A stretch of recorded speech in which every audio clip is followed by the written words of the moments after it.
Testing. I think the stream's coming in. Welcome to the stream. I'm going to be continuing on here today. Shiny hunting elemental monkeys. Pretty much picking up where I left off. Let me head over to the area where I need to be. Alright, I'll head up to Wild Zone 13 and just run through there to get to the place.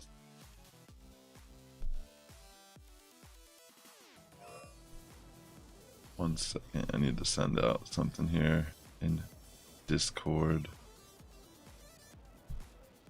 There we go. Alright, let me run through here real quick.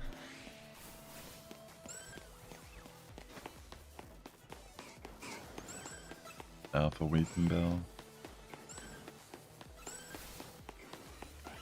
Also, a side note, I have been actually posting some VGC, or it's not VGC technically. I've been posting some Pokémon Legends ZA PvP content on my VGC YouTube channel. So if you want to check it out, it's Sassifrass VGC. Some spice. I got 3 videos up already from this game. But yeah, this is the spot.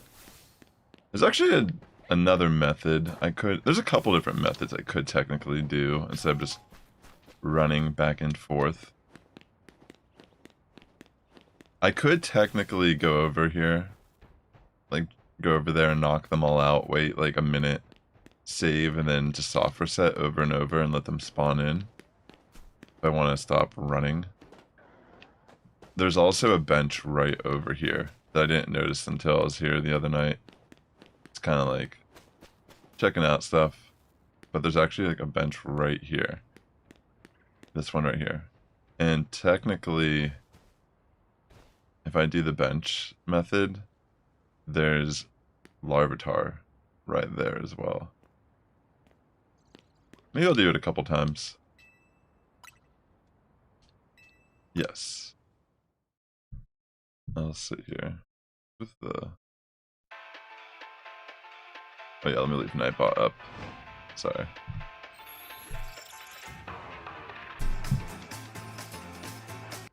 Oh no. I was hoping it would keep the volume consistent. Nightbot's been weird as of lately. Oh, sorry. So there's an alpha spawned in. Yeah, I could just... I've never done a hunt where I'm doing the bench method. This might actually be a good one to do if I want to try to do Larvitar as well. It might overall save a little bit more time, even though I have to watch the day and night cycle. I don't see anything over there. Hey Tess, welcome back. How was your vacation? Well, let me put that up here.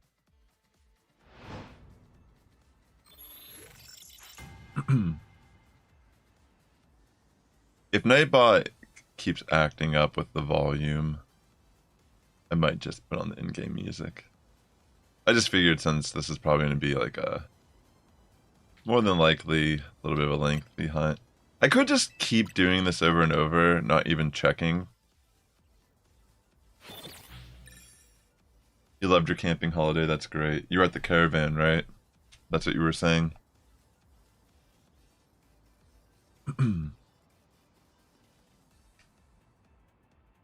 Jacint's song actually goes pretty hard. Her theme. It seems to be like a meme that people say the kids yearn for electro swing. It's like kind of like EDM mixed with electro. Like it's definitely like a swing kind of like song, but just done with electric instruments. But the parts in the beginning are probably more akin to something like hard style, like a type of EDM. It's like because it makes you kind of like want to stomp. Oh wait, the person's not even there anymore. They must only show up in the day. I just realized they disappear. I guess that would make sense. It'd be a little odd if there's just a person sitting on a bench alone at night. I mean, it wouldn't be odd. It's just, I mean, these are preventing the typical people that would be there overnight. Wait, okay, no, it's the same lady. I almost thought it was someone different.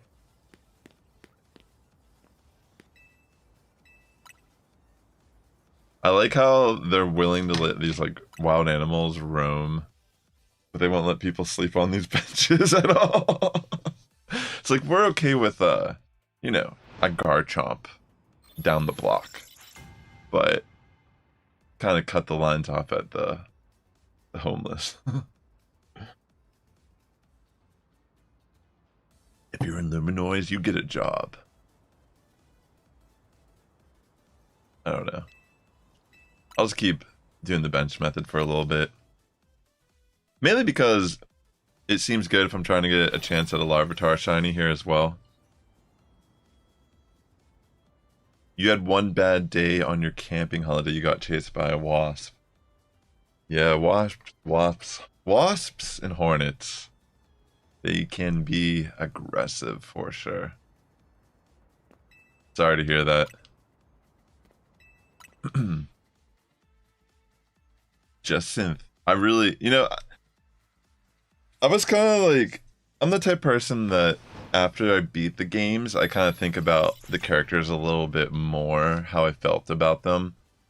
And I was reading a comment about Just Synth, and someone said, Just Synth pissed me off so much, and that's why I love her. And I was thinking like, wait, is that a shiny? I don't think so. And I kind of laughed about that because I was like, you know what, her character was meant to kind of like rage bait you, and it kind of did.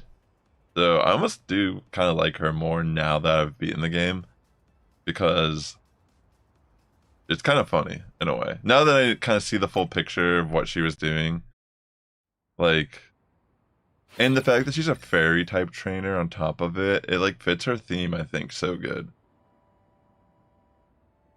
Plus, again, her theme, straight up banger. As you can tell, I was like just rocking out to that. Alright, the volume seems to stay consistent here. Well, I'm glad that you're doing fine now. Can you hear the music okay, Tess? Or should I turn it up a little bit? Or is it like a good level? Alright. Battle zone activated, even though I won't be participating in the purge this evening. No purge for me tonight. Crikey. No purge for me, mate.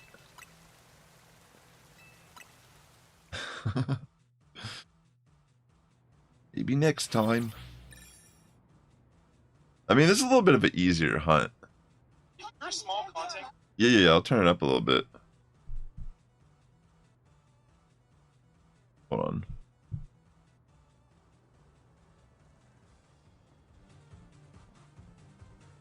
Is that good?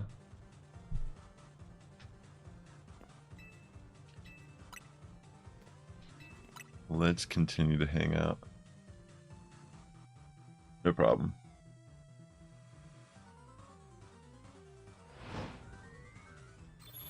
Thanks for hanging out for a bit.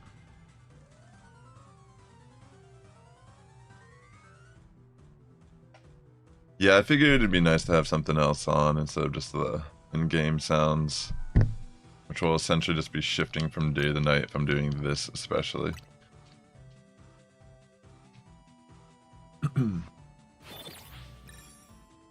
The battle zone is deactivated. I'm just gonna keep doing it, and then I'll check and see if there's anything around me, because it'll technically save me some time.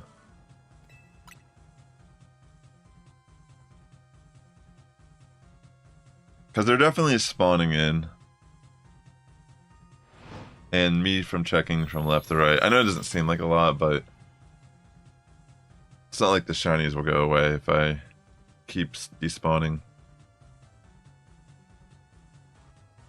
I would actually enjoy getting a Larvitar.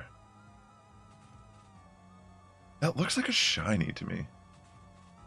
Doesn't it? I think that one is a shiny. I think that is a shiny Pansage.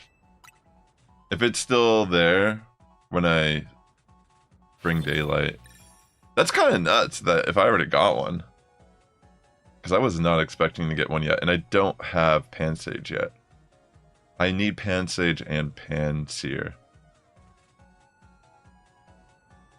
I mean, I technically have... Yeah, I'm pretty sure... Yeah, it's a shiny for sure. Wow. That's actually really cool. I already got one. Here, I'll even confirm it's one. I'll go show you. I might leave it in.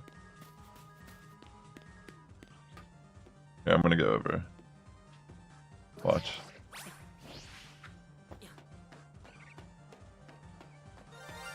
Whoa! They're both shiny! Oh my gosh, I was not expecting them both to be a shiny. Holy smokes, that was... It's only been 11 minutes. Holy sh... Wow, that's amazing. That means I can have the fam here. I'll try catching this in the luxury ball.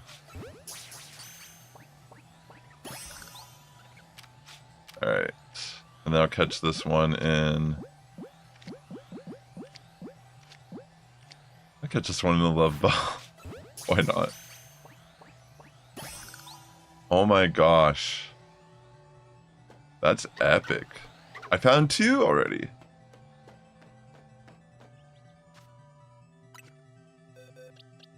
That was so fast. That was... I mean, I have a shiny charm now, but it took me like... It took me an hour to find my Pampor the other day, and then I didn't find any other ones the rest of the stream. That's so wild that I found this in this one within 10 minutes of the stream. Alright, let me throw these in the box. Alright, I just need Panseer now. I want to get one at least alpha. I already have these actually in home from Pokemon Go. The monkey family. Monkey D. Luffy. King of the Pirates.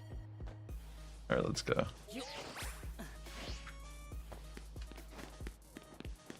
There might even be other ones around me.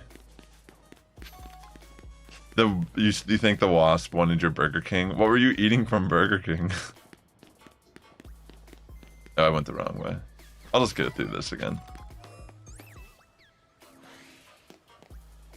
Wow, that's so cool. Already some new shinies. Ooh, Alpha Heracross. Honestly, I almost want to catch that. I don't think I have an alpha.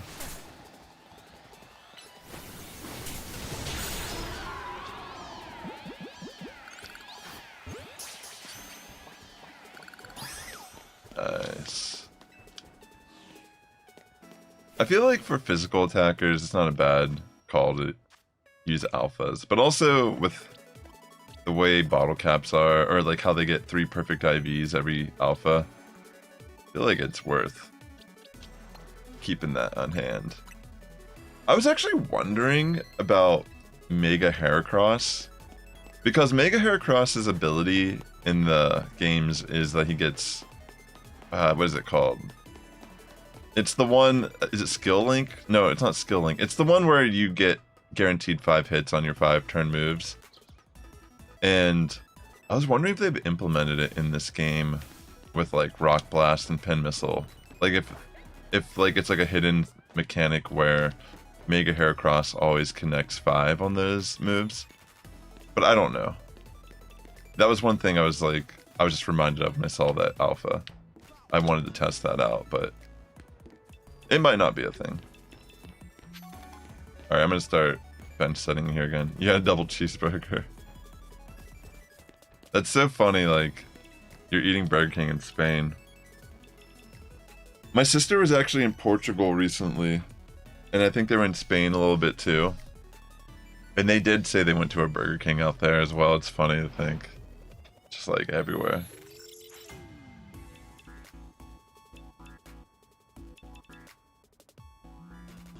Wow. 2 shiny pan sage already. So yeah, this is a great method actually. I might even recommend this over the running. Because it's a little more... like, you don't really have to do as much. Like, you don't have to be pressing down constantly on the joystick. Oh, wait, no, you went, wait, where did you go again? Was it Denmark? Wait, I'm trying to remember where you said you went. Danish or something? I don't remember. That was the last place you went.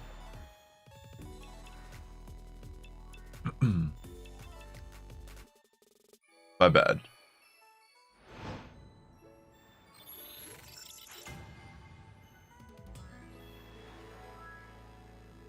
Oh, Wales! That's right, Wales. That's right. Sorry about that. I am not from, like, I'm American, so, like, sometimes European stuff just, like, doesn't register. That's right, whales. You were whale watching. You're out in the ocean looking for a great white, I mean, not great white, what are they called? What's that one? I'm trying to think of what it's called, like the biggest whale. There's like a different word for it, but the sperm whale. I don't know why I can't remember what it's called. You're trying to go find Shamu. Do you know who Shamu is? The legendary Shamu who was caged and abused. There's this documentary called Black Fin, and it's completely changed. Wait, those aren't spawning back in yet, it looks like. Do I have to wait for those to spawn back in after I caught them?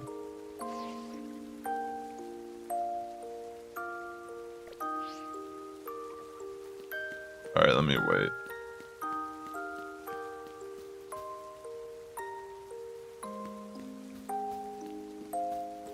The ocean's frightening. It's kind of insane to think there's whales that, like mammals that live in the ocean. And a lot of, I think it's the sperm whale. They actually swim really deep in the water and they'll eat like giant squids. And I think even like sometimes, I think I've read that the beaks, like they know that sperm whale eat these giant squid and such because one, they have like scars from like the tentacles on their bodies and such, but inside the whale's stomachs that they find that are dead, they'll find the beaks of the like squids, which is like kind of like made out of like the same material. Hold on, let me turn down this music. It's like made out of the, sorry, that got like really loud. It's made out of the same material as like a insect shell, but like a lot harder because it's the way it's layered, and it can like tear through fish and flesh, like the mandibles of these like, well, they're just beaks actually. These, the beaks that all these squid have. But they found colossal and giant squid inside the stomachs of these whales, and these squid technically, I think they could be considered, I'm trying to remember if it's correct, if it's the right term, convergent evolution, because they're not they're from like a similar strain, but they're not the same species, and they have never interacted in the real world ever. Like they both live at different depths in the water. I think colossal live a lot deeper than the giant squid live water wise, and even temperature wise where they live, climate. is entirely different. So they don't even know they exist, in like based on what we understand. But the whales have shown to feast on both of them, which is like interesting to think like somehow like they still like cross over in the end, I guess. I don't know why the song got super loud there.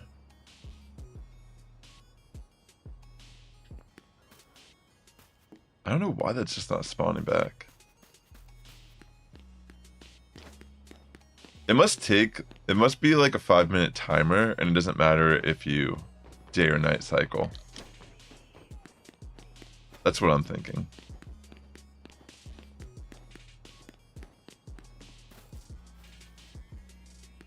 Guess it doesn't really matter. I could still keep bench resetting. There's a lot of crystals down there. I'll just take a peek around here real quick. I got 4 of these alphas on my first stream doing this. And I actually put bottle caps into one of them and used it with an Evilite in PvP ranked mode. There's a video of it on my one channel if you want to see the battles. I'm just going to keep bench resetting.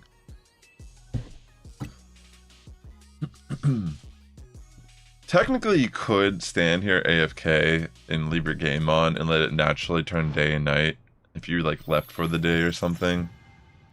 And you could, in theory, get a shiny that way, but probably take a long, long time. No, it's not that the whale died. The whale that they like discovered this stuff on was already dead. So they usually like they'll try to be opportunists and try to learn more about the creature that they don't know much about. And they found in stomachs of like whales they've studied the 2 beaks. And it's harmless to them. I mean, they're natural predators to these squid. But I'm saying that these 2 squids they're not really like they're related somewhere down the line, but it's like really far down the evolutionary line. And they're kind of called something, if I'm not mistaken, convergent evolution, meaning like they're similar how they've evolved, but they've evolved that way for different environments entirely. So it's interesting because in general we don't know much about the deep sea creatures. Even these like squids in general are almost like mythological with how rare they are. But I don't know, I find it fascinating because I've just gone down like a rabbit. When I was a kid, I was really into aquatic life.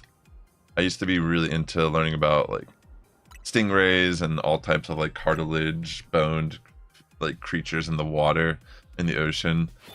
But I just think it's interesting about squids in general because there's one called the Humboldt squid that I never really knew about, and it's one that's actually it's not even that big. It gets up to like 2 meters long, which is really big still. Like it's bigger than us. But apparently they're like super carnivorous. Like they're like cannibals. Like they'll eat each other and stuff. And it's like insane. Like apparently like they've attacked divers and like left scars on people. It's rumored like people have died by them because their suction cups actually have like little teeth and claws on them, and they're built to be like predators. Like they can grab fish and tear them apart with their little beaks. Like their beaks are so strong it'll just slice through your flesh pretty much, like if it like gets you. But yeah, they're just really interesting because they actually hunt in packs also, like large groups, and they can just pull you down. So like say like you're scuba diving and like one like is looking at you. There's a good chance it might even like try to grab you and just pull you down. And like humans are very fragile underwater. Even just being pulled underneath a distance too far, the buoyancy and like the pressure could just like damage you or kill you. It's insane to think like people even like swim in the water with these like wild creatures. But I don't know, I'm always fascinated by the ocean in general for how much we don't know about it, because the deeper you go, things just start to look so alien and strange. And I think squids are so fascinating. Squids and octopi, I've always been fascinated by them because they always seem so intelligent as well. That's why I feel like a squid would be scary, because I don't think like, I mean, like a Humboldt squid, apparently they only live about a year. So creatures that are that short in lifespan, they like, it's like eat, reproduce. You know what I mean? Like that's what they do. So it's like insane to think they just eat each other. Even like what stops them from eating each other normally, and then what causes them to eat each other? I don't know. It's such a crazy, such a insane species. So the whales that they've like, if they're cutting open the stomach, then it's dead at that point. It's like, do you know what an autopsy is? It's when someone passes away and they want to figure out how they passed away potentially. So they like have to dissect parts of the organs or like check certain things to see like maybe something ruptured or maybe they had this thing go on. I don't know. But yeah, when they do this type of research on animals, it's usually an animal that's already passed away and they're dead. So it's not harming an animal, it's more just taking a situation and trying to learn more about it. So yeah, the whale is already, if the whale is in any position where we can even like cut open its stomach, it's already dead probably.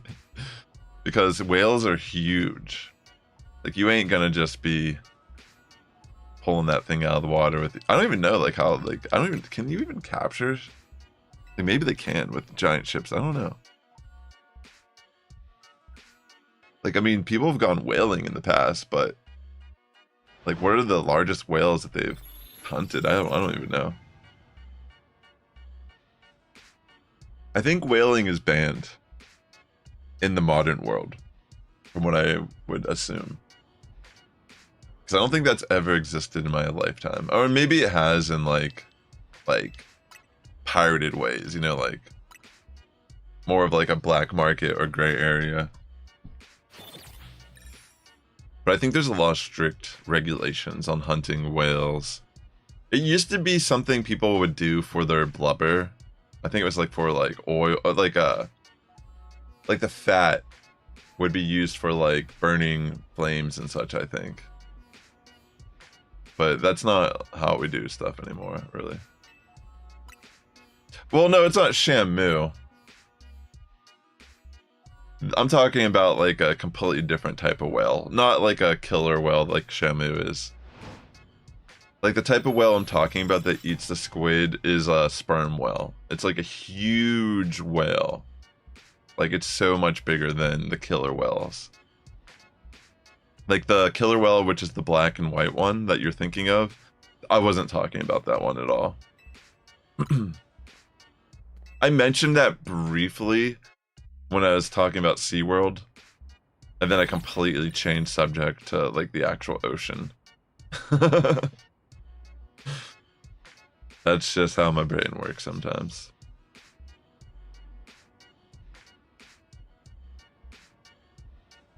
It's kind of one of my like, I'll on YouTube a lot. I like watching stuff about the ocean. I like learning about stuff. And I feel like there's still stuff that like is new that is being discovered almost like every year. Yeah, but Humboldt squids, I feel like I never really knew about, because every time I thought about squids prior was like a giant squid or the colossal squid or just like some little squid that you eat at a restaurant like calamari.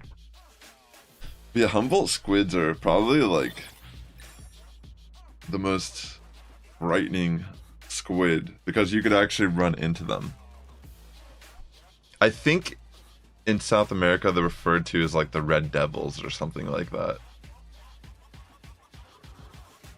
Because they're just like ferocious little squids.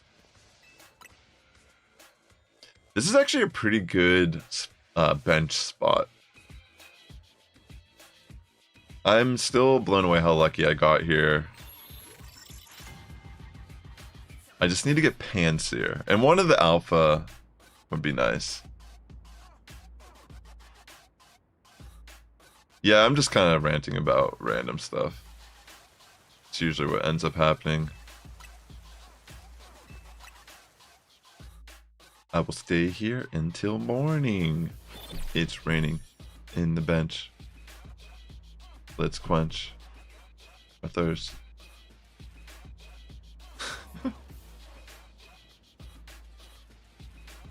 I think it's Guzma. I don't know why it still says trading card. It doesn't even say the right. I just realized it doesn't even say the right song on the music thing below. Wonder why. Guess like everything's changed.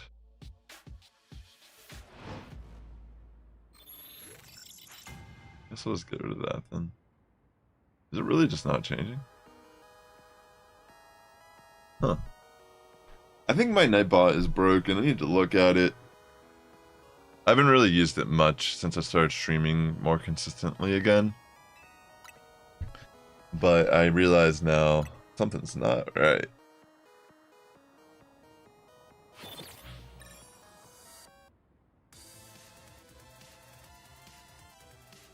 I mean, regardless, having on some different gems is definitely making this a little easier on the ears.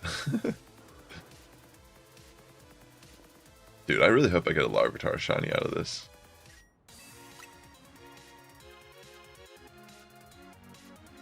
I've been doing a lot of PvP. I mean, I've been rank A, but I don't know. I feel like everyone pretty much runs the same stuff, like Xerneas, Excadrill, Garchomp, some variation of these. And there's really no need to run them at all. Honestly, there's no elo system. I guess the main reason would be just to like farm bottle caps. Like if you just really need them that bad. But I've been running stuff like Bayleaf and actually getting first place. It's crazy. I mean, Shamu is... That was a long time ago. I'm fairly confident they're dead. I think they died in captivity from what I remember. Or maybe they tried to... I can't remember exactly. It's like a blur. Because I remember watching Free Willy as a kid, and I think that movie is like a fiction. Like it's not real. Pretty sure it's like propaganda or something. Just remember like that Michael Jackson song at the end, and everyone's like that famous scene where the whale's jumping over the bed or whatever. Shamu was like, cause that had to be like the 90s or the 80s when Shamu was a thing. Well, I mean, everyone dies. I mean, it's just... I don't think anyone's ever made it out alive in this world. You know, at some point, every living creature's time runs out. There's no avoiding it. Not trying to be morbid or anything, but like Shamu was like that was like so long ago. I don't think they lived that long, like decades. And a lot of times these animals in captivity don't like they. I mean, arguably they might live better lives. What do I know? You know, I'm just some random dude like just giving my opinion on something I barely spend any time caring or paying attention to. But most of the time, they probably die in captivity due to, like, they're not really meant to be in such confined spots. I would imagine anything with high intelligence struggles with the captivity life. I don't know. I mean, even, like, having, like, a cat, I sometimes feel bad, like, leaving my cat at home or something. Even though, arguably, it's better than her being out on the streets and... You know, she gets a consistent meal. But I mean, nature is just, you know, not perfect. You know, things die all the time.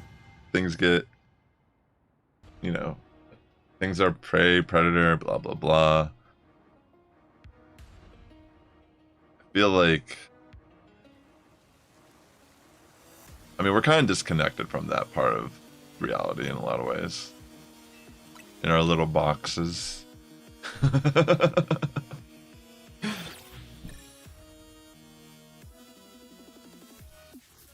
But if you live in Luminois City, you pretty much are in the midst of it.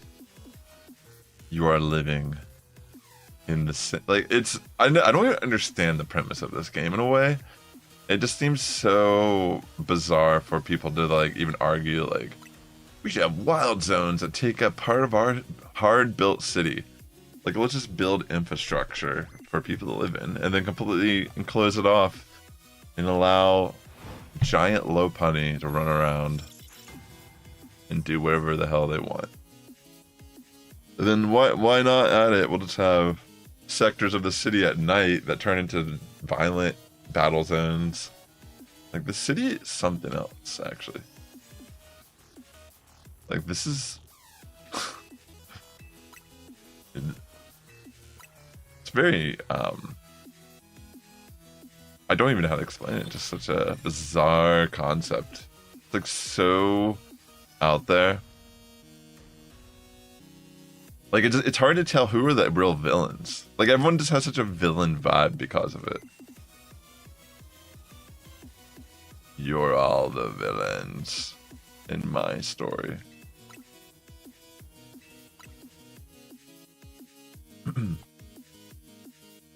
Have you ever been to France, Tess?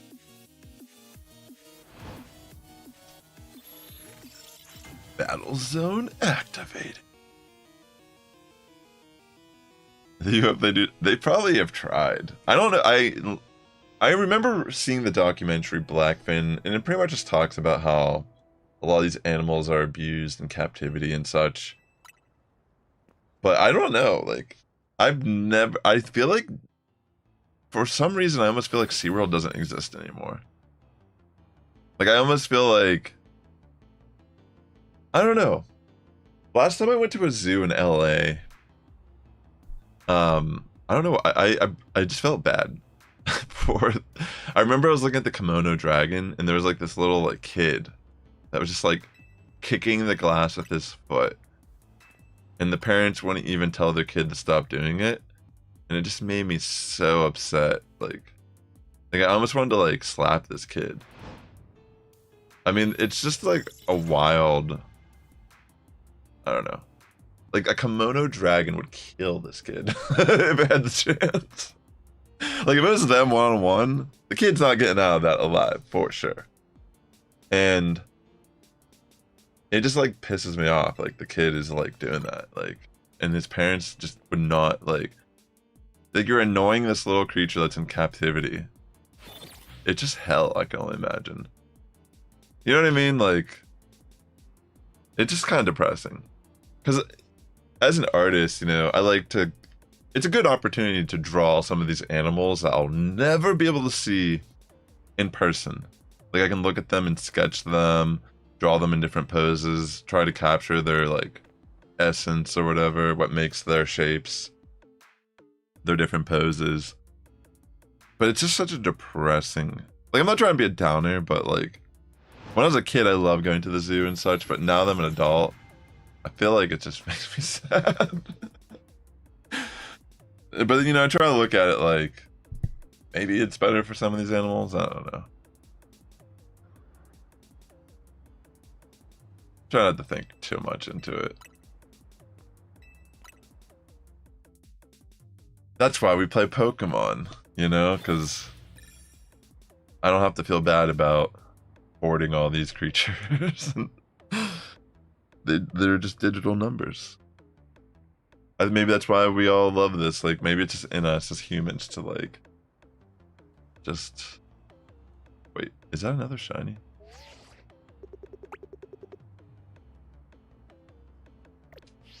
I can't tell exactly, but it looks like it might be. Yeah. I did hear that they added some stuff for Animal Crossing. Did they already drop the updates?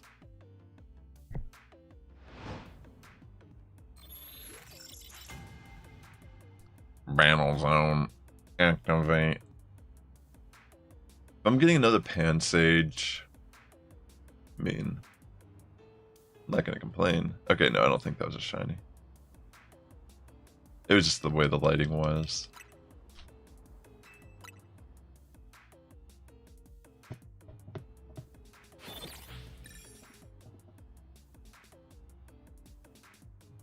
Deactivate.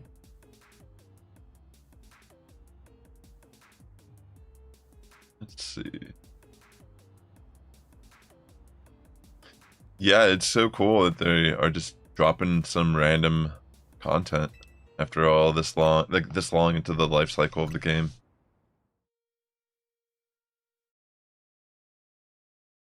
Love to see it. Did you get your Delphox Megastone yet, Tess? It's pretty easy to get doing the online battles.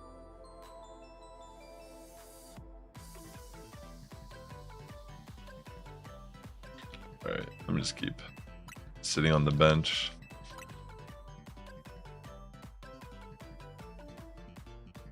Yeah, this hunt, pretty easy. I just need Panseer, and hopefully I can get one alpha. That's my goal for this family. I don't really care about getting every Pokemon as an alpha shiny, but I feel like the monkey I need to get. Well, I mean, you don't gotta be sorry. It's nothing to be sorry about. You have more than enough time to do so. I think the season lasts for most of the month. You should give it a shot. Bring 3 Pokemon. Try your best. It's really easy. You will get it just by playing. You don't need to get first place to get your stones. It'll go faster if you do. But you just gotta play.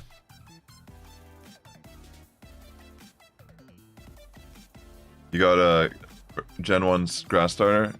Bulbasaur, right? That's awesome. Bulbasaur.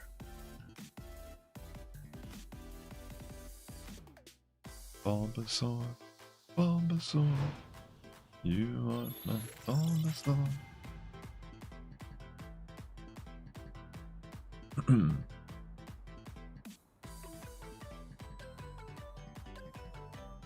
Alright.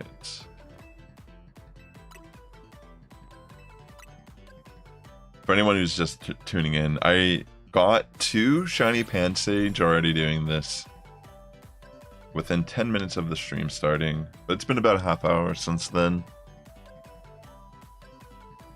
I have Panpour shiny and Pansage. I just need Panseer. And it would be cool if I get lucky with a Larvitar over here as well. So yeah, this is actually a pretty cool hunt. I could do the run method, but I got so many of those alpha spritzies, I just didn't want to keep. I feel like this might be a little more efficient. Or maybe it's not that it's more efficient, it's like more AFK vibes. Like, I don't have like a turbo controller, excuse me. But this is like, you could like almost not pay attention and do this. I feel like. Thanks for swinging out to the stream. Appreciate it. Took a couple days off. I just have been trying to make some content for my VGC or like my Pokemon PvP channel that I haven't really posted on for a year or so. But I was doing a lot of VGC content on that in Scarlet and Violet, especially when I was competing in the regional circuit. But I've been using this as an opportunity to... I posted a video with Spritzy and it like... It definitely got a lot of views. I was not expecting it to really get anything. But I ended up making 2 more videos because of that to kind of follow the momentum. Sassifrass VGC, if you want to check it out. I think if you just check out my daily, if you're watching me on YouTube right now, I think if you just go to my homepage, it should be on the bottom as one of my recommended channels. If you're interested in following along some of my PvP content for the game, it's a lot of it's going to be more like fringe, like off meta, spicy stuff.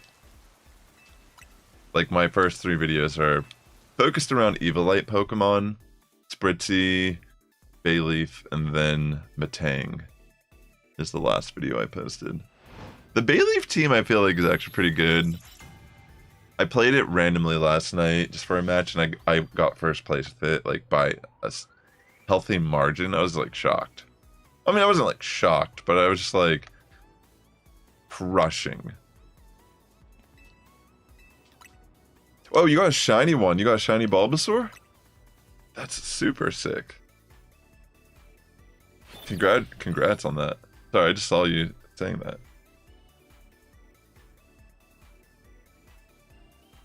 So now you got the shiny Venusaur. Are you going to use it as a Mega Venusaur? That is such a cool one to get. At least I got some different gems on the stream today. This playlist has been years in the making. The stream playlist.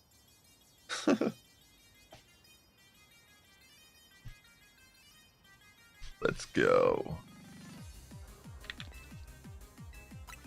Kill some time. It's actually started to... The year's almost over, it's nuts. We're almost to Christmas. I mean, Thanksgiving soon, but... I mean, that's an American thing, for sure. I wonder what... Like, what do you do in... Do you do anything special in November in the UK? Holiday-wise?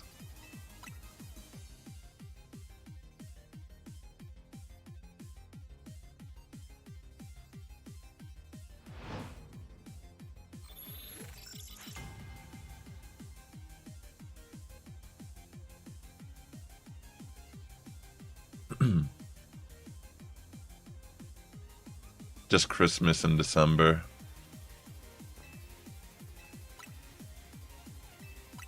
I will hang out here for sure.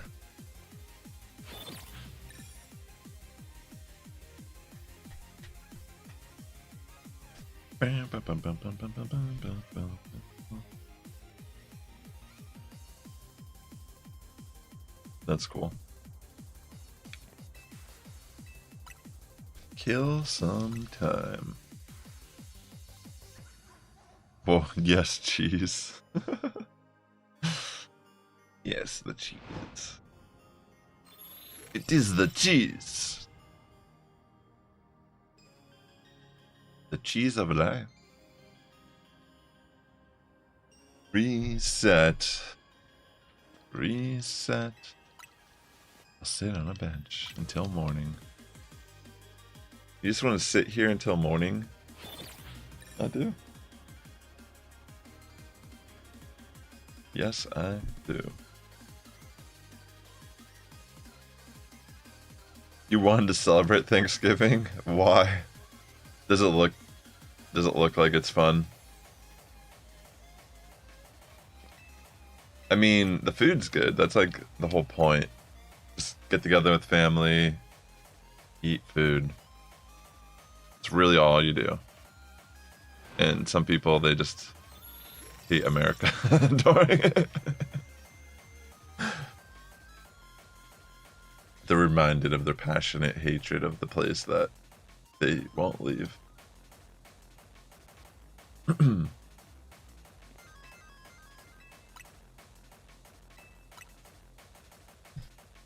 Interesting. I mean, turkey, is turkey even popular as a food anywhere outside of America? Like, I remember I worked for this ramen shop for a year, and the chef, he was from Japan, and I remember it was Thanksgiving one year, like the year, and he was talking about how turkey doesn't have any flavor at all. He was like, he's like, he didn't understand why anyone even likes turkey. And I'm like, you know what? You have a good point. It is kind of like, I don't know. I feel like you just have it with gravy and stuff. That's what makes it. I mean, there's turkey sandwiches. I mean, there's like, even like turkey that you get at a deli is like usually not just straight up turkey. Like has some sort of like seasoning or something. Turkey. You know, there's actually turkeys where I grew up in Pittsburgh, Pennsylvania. We'd see turkeys walking through our yard all the time. It's like very common that they're around here. Like a couple, like you could wake up and there'd just be like a couple turkeys. Whoa. Turn this down. You wake up and there's just like a couple turkeys roaming around in your yard looking for some scraps or something to eat. Also, even in Pasadena, California, that's like near where I'm like living and such. They have a part of the city where there's actual peacocks that live up there and roam in the wild. It's so bizarre. I don't remember the story behind it. I think they were brought here. Like, I don't think they're natural to the area, but they just like, maybe they escaped the zoo or something at one point. I don't remember. But yeah, they just have like wild peacocks. I've seen them before too. Like I've seen one walking around and I'm like, wow. That is a sight.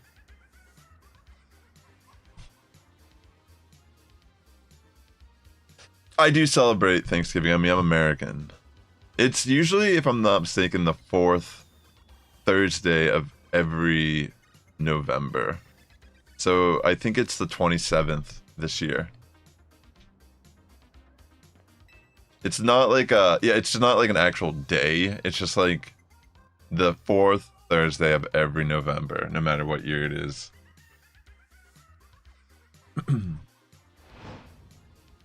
I think that's right.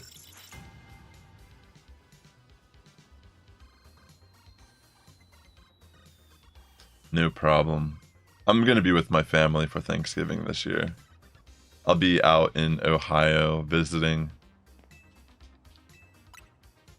Ohio. That's where my sister lives these days. It's like about 2.5 hours away from where I grew up in Pennsylvania, so it's not that far from where I grew up, but California is on the opposite side of the United States. So I moved from Pennsylvania to California in like 2015, towards the end. Man, living in California. Watched it change a lot.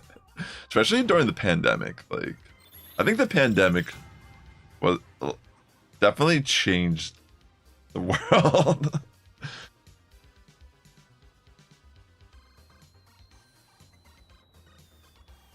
Anyways, can't believe it's already going to be 2026 here soon. Time's flying on by. Deactivate that battle zone right now. I've actually been working on a new song. It's one I've had in the chamber here. I've been wanting to finish up my 3rd album. I have a decent amount of it already done, but I spent like the last few months working on my other projects' music, which has been totally worth it. But now I'm like, you know, between everything else going on, I spent some time yesterday recording some guitar tracks for this song. It's coming together. Did like a little like scratch track for the vocals, trying to figure out some stuff. It's always nice to kind of throw stuff down, sleep on it a little bit, try again. I see you just logged on, Tess. What is Storm Dog 5, if you don't mind me asking?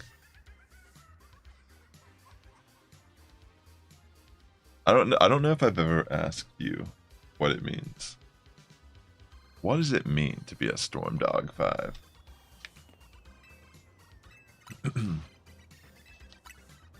I would love to hang out here. Here, one sec.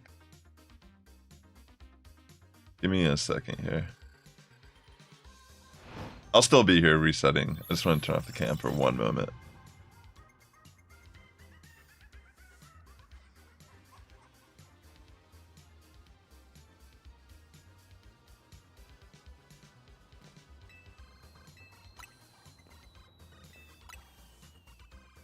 What about it do you like?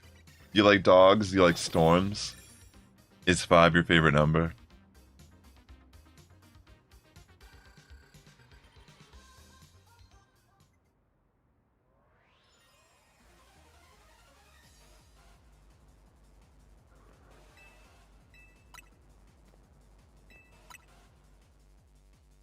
Alright, let's go.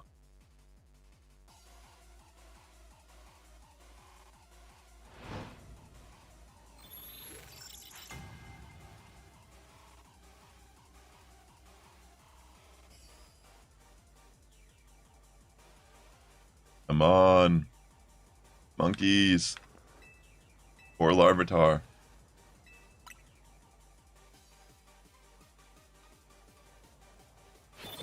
Maybe I'll start doing counters on the stream again.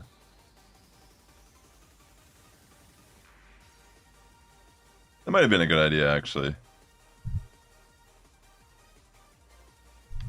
Maybe I should even reformat the stream slightly. That's pretty cool, Tess.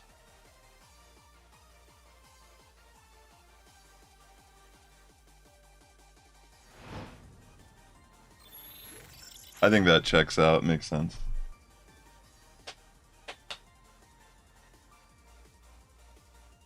Yeah, I think after this stream, depending on what type of hunt I'm doing, I might add the reset counter. That way, if you're just tuning in, you kind of have an idea how many resets I've done. I've already gotten 2 Pansage shinies today on stream. So that's awesome. Just trying a different method out by doing the bench resets. I thought it would give me a good chance at getting a Larvitar shiny, as well as you can see there's one that spawns over there. So I welcome that as well. It's Monday here. Monday there probably, depending on where you're at. Wolf are in the wild, yeah, but they are related to dogs. You like wolves a lot? Have you ever, like, well, I don't know if, I mean, I don't even know if I've seen a wolf in real life, actually. I've seen coyotes before. I don't think I'd want to see a wolf in real life. I think that would not be good. Coyotes, they tend to be more scavengers, so they don't really, like, they're not going to try to come after a human. They want to attack things that are smaller than them, or around the same size. And they do attack in packs, so if you ever see one, there's more than likely others around, or if you see one alone, it might be have rabies or something.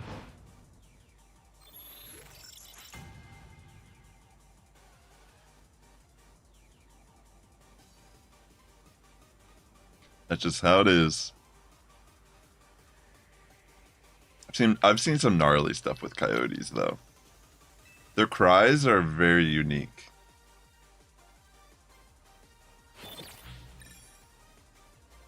Dang. This music already feels so old, even though this is from Scarlet and Violet. I remember how, like, I would just jam to this song. When I'd fly back and forth from California to the East Coast, I'd be jamming to Penny's theme. You know? Wait, did I even let them spawn in there?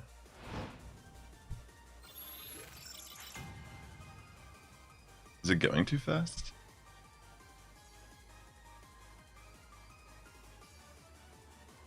Maybe I gotta give it like a second. I mean, it should just spawned in. Oh no, they just disappear when you do this. Never mind. I just noticed that. Used to have a husky. Oh, that's cool.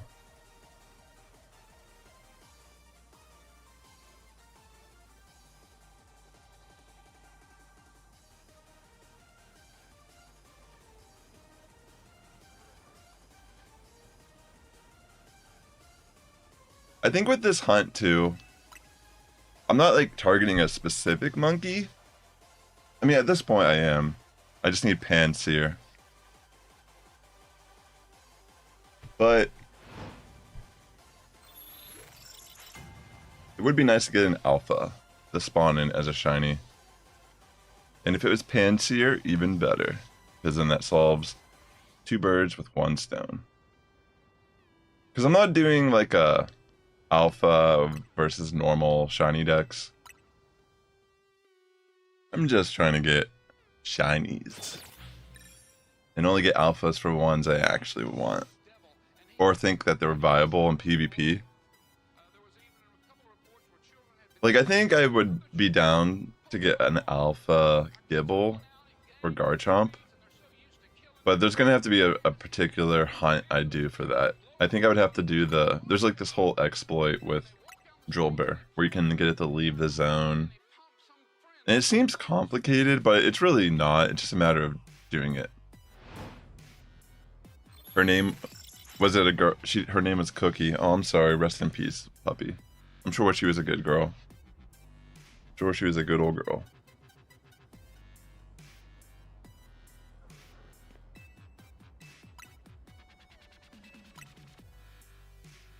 Alright, I'll turn up the camera in 1 second.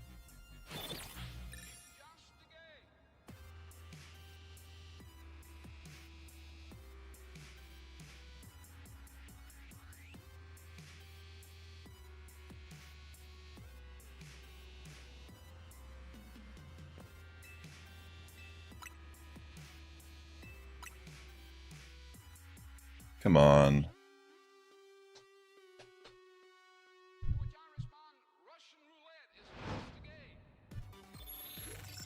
Here I come, glowing back in. Alright. I'm pretty much just sitting on a bench, over and over. Hoping for some shinies. And it's raining, that could have been good to go look for some gooms. Some goomai.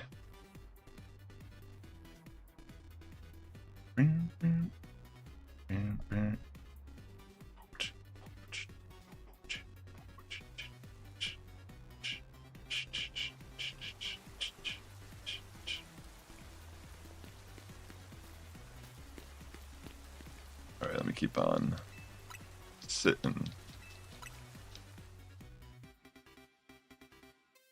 So, had such good luck at the very beginning. I bet you alpha within the next hour. There's another method that I think would work if I went over there and knocked all of them out. And waited about a minute and then hard saved and then just keep soft resetting. I think they should spawn in as I come back into the game. But the main reason why I want to do this is because of the chance of the Larvitar over here on the other roof as well. I feel that eventually that one's going to shine. And it's not my target right now. But it would be cool. Because I don't really have a...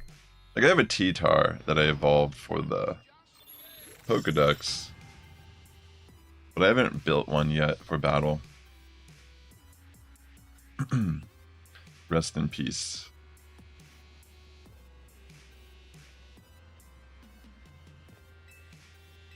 I was looking at, my sisters actually have some photos of our cats we had when we were kids.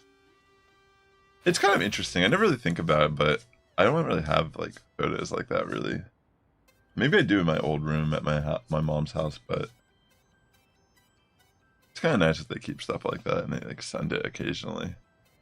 Because I had this cat named Buzz, named after Buzz Lightyear, because that was like when Toy Story came out when I was a kid. That was like such a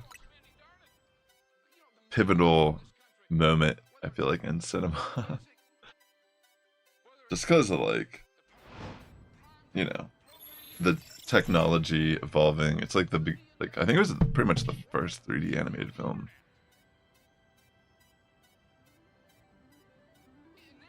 Like on that level. And the story behind the original Toy Story is actually pretty wild. I don't know if you know this about it, but the original concept, they actually wanted to make Woody more of like a aggressive, kind of like spiteful character.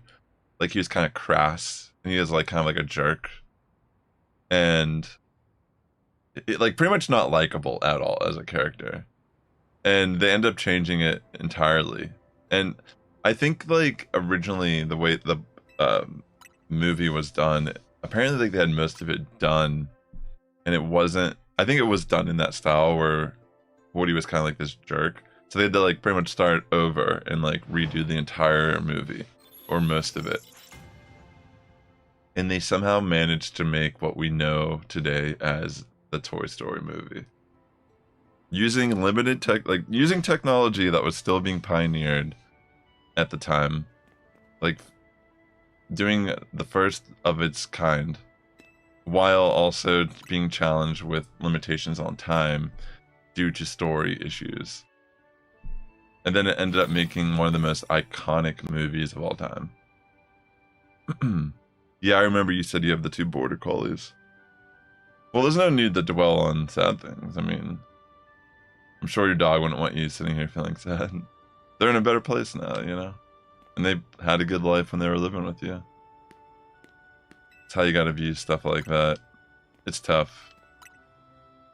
It's tough losing family, like through pets and whatever. That stuff always hits me like super hard. But you just gotta focus on the good times, because, you know, that's just how life is. You're gonna outlive your pets majority of the time. That sounds so morbid. Majority of the time. Oh, that was your first dog? I've never owned a dog. I feel like dogs are a lot of work, because they need a lot of attention. They're very reliant on you. You gotta take them on walks. You know? A lot of attention and responsibility.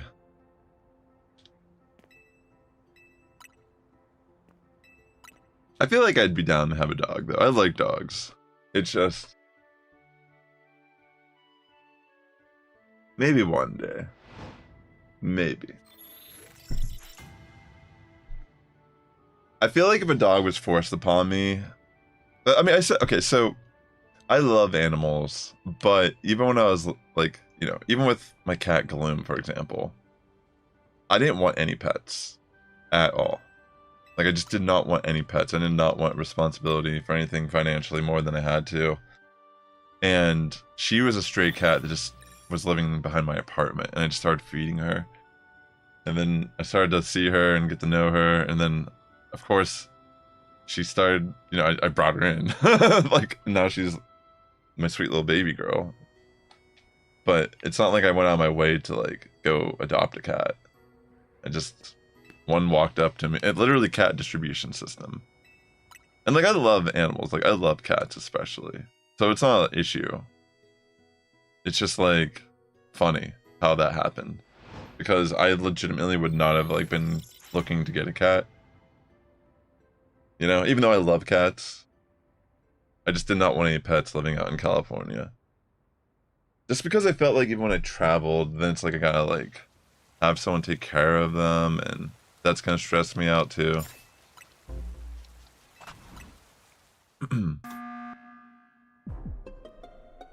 Are huskies loud dogs? I've heard that, actually. Like, they're like complainers or something. I don't know if complainer is the right word. They're just vocal. Because it doesn't mean that they're complaining.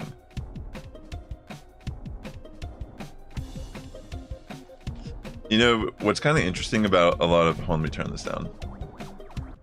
What's interesting about a lot of animals, especially like cats, from what I've learned, cats meow because it's how they can like communicate with us as humans. Cats don't typically meow at other cats. They might like hiss or something for like territorial reasons. But a lot of times cats don't just like meow at each other. They just meow at you, the human. It's so... I think it's fascinating how my brain just wants to take care of a cat. Like, why? And it's like, it feels like I'm getting some value out of it. Like being near this little creature, listening to it purr, seeing it happy. There's studies that say that having like animals or pets actually like keep people alive longer. Like having that like type of connection with an animal.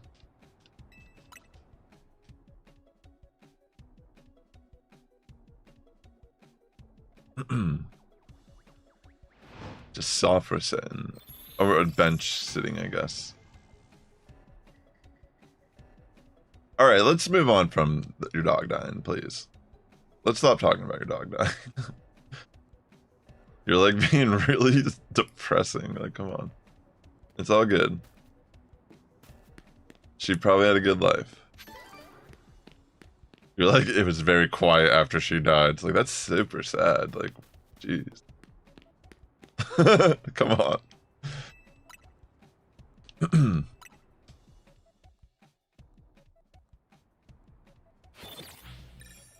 It's fun. I mean, I get like if you want to talk about it, but it's like, you're just like, it's okay. I'm sure she had a great life. Just not really just trying to talk about death, like non-stop here. You know what I mean? Like, it'd be nice to talk about something a little more uplifting or happy.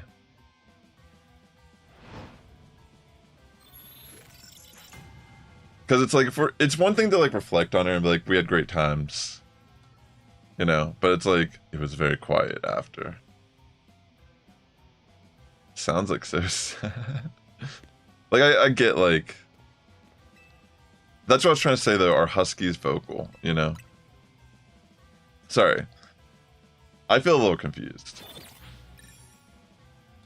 Because I think like the way you answered, maybe that's why I was confused, like how you answered, because I asked if your dog Cookie was very vocal, and you responded by saying, pretty much, I guess you were kind of saying that, but you didn't.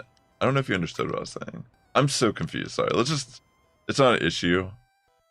It's just like, I get like, you're your own person, you know, you have your things, like how you do things. So I'm just, you know, you can talk about death all day long if you really want to. I'm just going to stare at it and be like, all right, whatever. I mean, it's like, I guess it's a little sad to think about, I guess, with animals. I actually recently had to, one of my mom's cats passed away. I think that's why I'm like a little like not trying to talk about it. Because I actually had to deal with that and watch her pass away. And it was like really intense. And it's just like, I don't really want to think about it. You know? It made me really sad. And it's a cat that I didn't even really know that much. It was a cat she rescued that was living in a house that pretty much was being abandoned. So her and my dad brought her in for years. And she had a good life. But unfortunately, she passed away recently, and I had to like, I was the only one in the house because I was visiting, and I was just like, oh my gosh. I had to pretty much stop everything I was doing and spent like the entire day trying to comfort her while she had her final moments, because she was really old. It was just really sad. Very emotional. Like, even though like she wasn't a cat I grew up with or anything, I still spent enough time around her that she was a sweetheart. I called her grandma. She had like a little head bop she would put Just like really intense. And that's what I'm trying to say is like, sometimes there's like touchy subjects that if you're just trying to talk about, like in a space that isn't even really talking about that, it can come off like, it can kind of remind other people of things that like upset them. So it's not always like, it's cool to like talk about it, like to a degree, you know, because it's just real. Like, I'm not trying to censor our emotions or whatever, but that's what I'm trying to say is like, sometimes it's good to just like read the room a little bit and like, we can talk about Pokemon, for example, or I don't know, because like that it really is intense. Someone came into my stream one time and told me about someone who I knew as a streamer who died, and I mean that's intense. You know what I mean? Like, I just started my stream. They came into my stream, and I know they meant well. They wanted to tell me about this thing, but it was just so intense. Because like, how am I supposed to like stream now that you're telling me this? Like, that's crazy.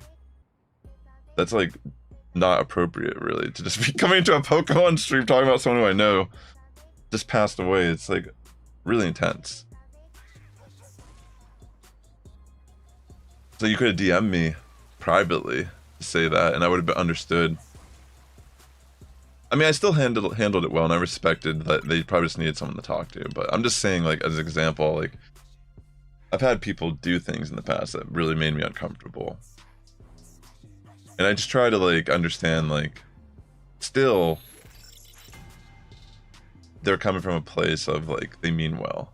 They don't mean to, like, come off a certain way, you know?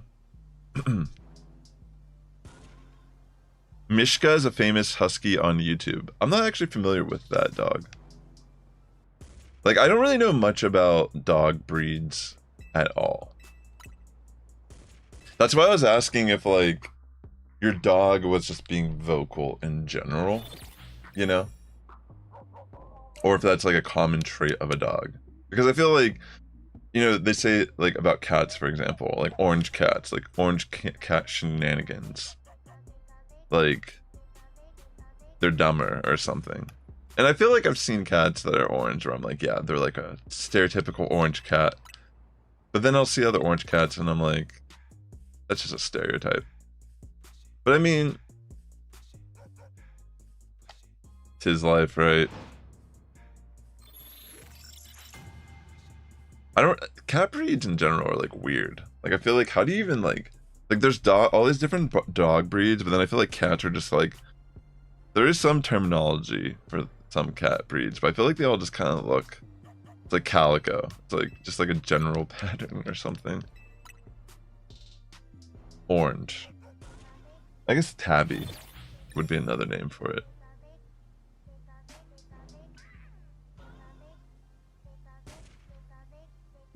Yeah, it's kind of wild thinking about all the different, like, I don't know, I know nothing really about dog breeds.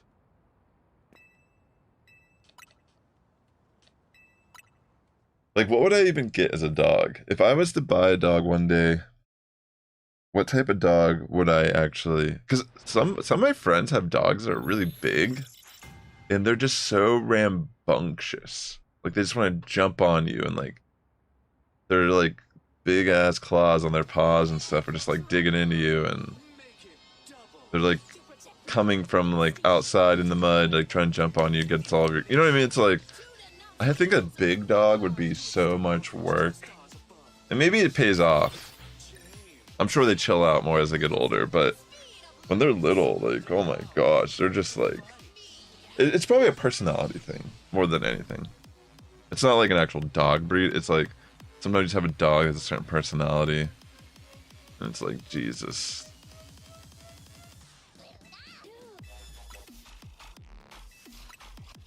I almost feel like I'd want a small dog. But then I feel like I'd be sad. Because I feel like they, like... I think I've heard, like, smaller dogs have, like, shorter lifespans. Or, like, they tend to have more, like, issues health-wise. I don't know. I just get sad, like, when any type of pet passes away, it's just such a sad event. Is that... I can't... I think that's the same. I tend to ruminate on things a little bit too that are kind of sad. And that's kind of... Like, I appreciate we were able to move on from that. Just like... Animals, like, they hit me so hard. Like, when I was a kid... Those... Like, having pets... Like, I had rabbits, I had cats... I even had like a little aquarium of like newts that I got from going to the lake when I was a kid. Oh, pets. It just breaks my heart every time. Like, that's why I didn't want pets, because I just feel like I get so sad. Like my little cat Gloom, she's... We don't even know how old she is. But when she went to the vet recently, the vet told us they actually thought she might be at least 10 years old or older. And it's like, aw. Like, I could totally see it.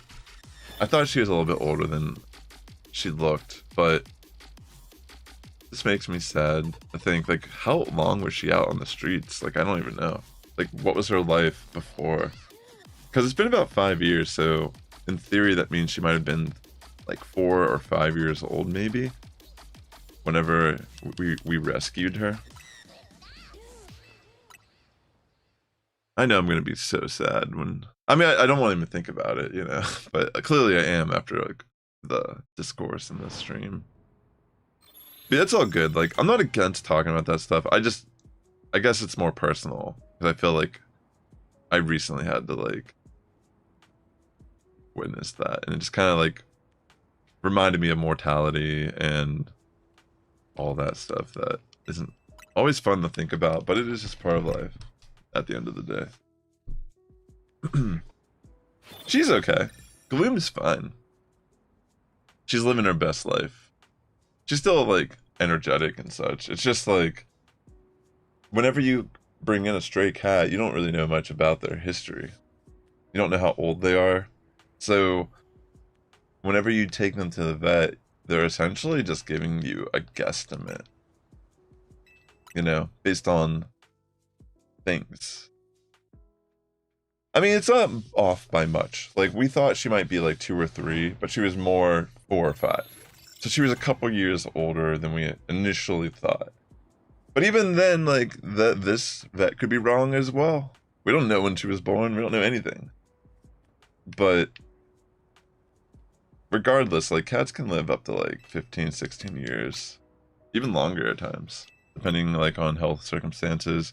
Like if they're eating a good diet, we usually give her wet food and dry food like once a day.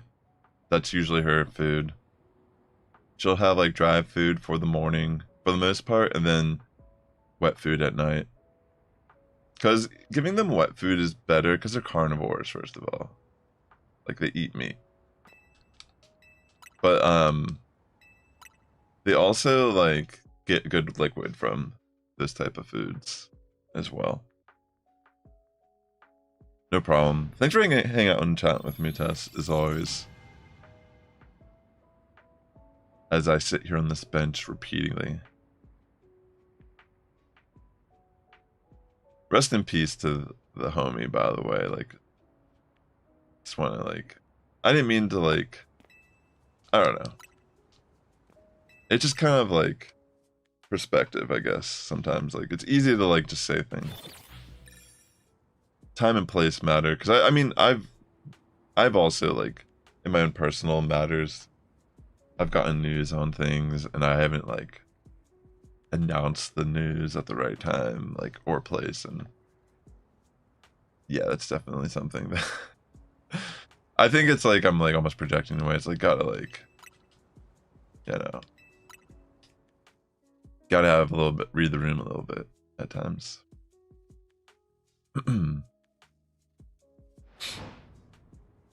I almost feel like I spawned in another shiny with the elemental monkeys, but can't 100% tell.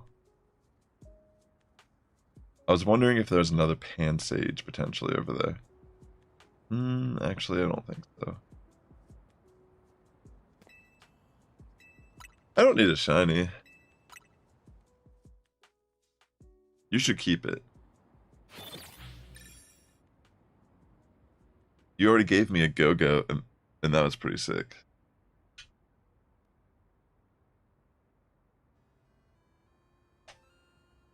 Or you should trade with someone else who will trade you a shiny as well. That could be fun.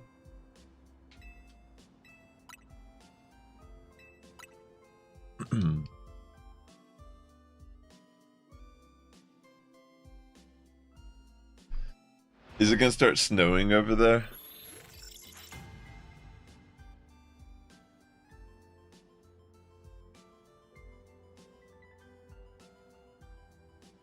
Rumination.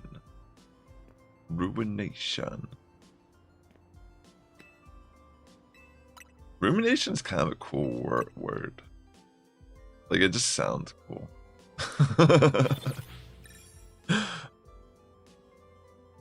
Rumination. It's not a cool thing to do, but it sounds cool.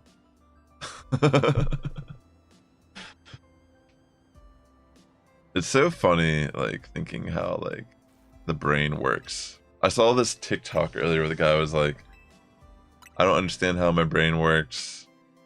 Like, how can you forget about the thing, but remember I forgot about it? Or something. And I'm just like, that's actually hilarious.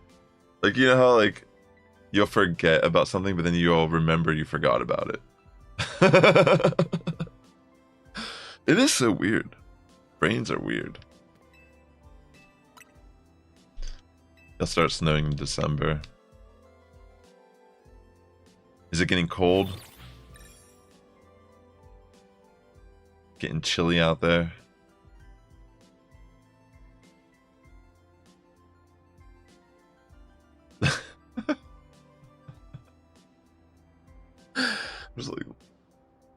just like reflecting. Being a good laugh. Sitting on the bench as well.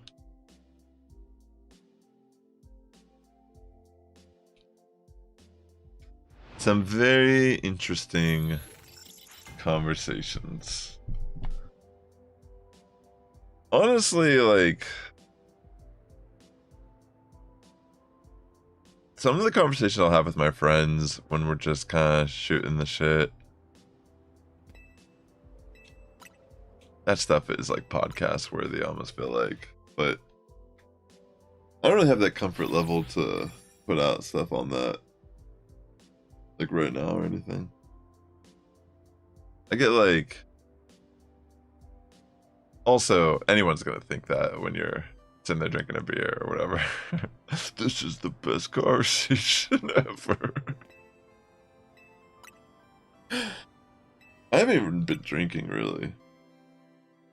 In general, I only drink now when I go out for like a social thing, like a show, or maybe intentionally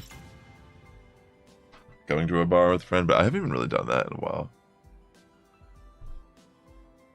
I haven't been buying beers to drink. Haven't been really consuming the alcohol at all. Not even really for any particular reason. I guess more so just to save money. And I don't know, if anything, I've been just like addicted to coffee.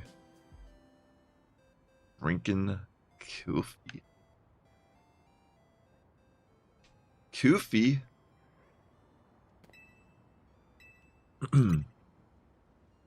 Take care, Tess. Always a pleasure as well. Thanks for chatting me up as well. Hope everything is going well this evening.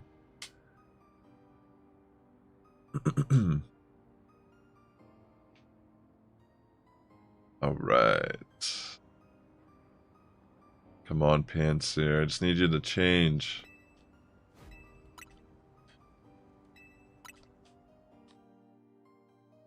Come on, Panseer.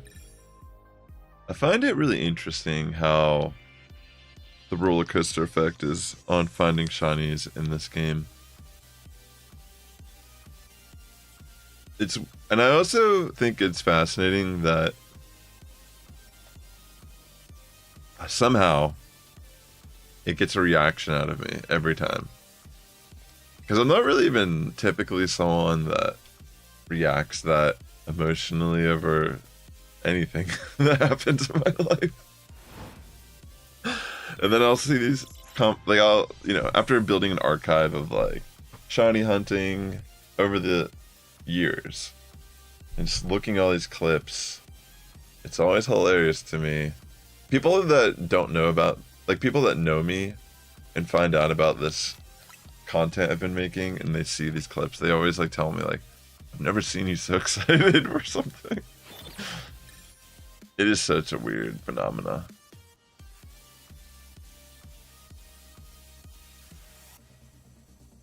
I always like watching other people's reactions to them getting their shinies as well. It's fascinating. Fascinating world we live in.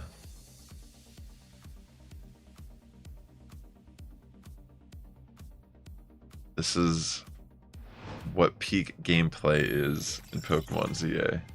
It's just sitting on a bench. You are literally rewarded for just sitting on a bench nonstop. You could too find a shiny. And the fact that it says kill some time is interesting. Kill some time. Seems so aggressive, even though like that's an expression that I've used my entire life. But like seeing it written in a Pokemon game just feels violent. Like we're like brutally murdering this time. Each time it goes to black. They just didn't have the energy to animate. But we are legitimately killing time.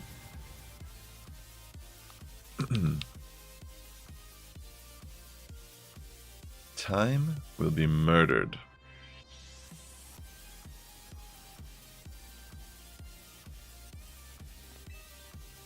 Alpha.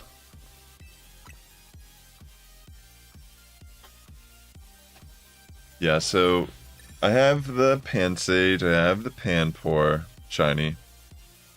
Pansear is what I need, and I would love for an alpha of one of the monkeys to spawn in.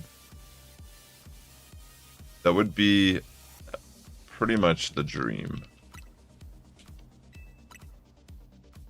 And Larvitar as well here could be an... if I don't get the Larvitar, I'm not actually gonna care right now.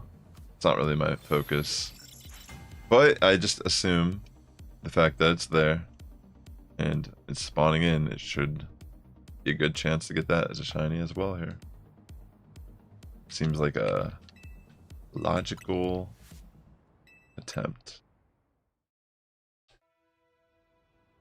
It's only been an hour and a half, and within 10 minutes of the stream, I found 2 Pansage shinies doing this.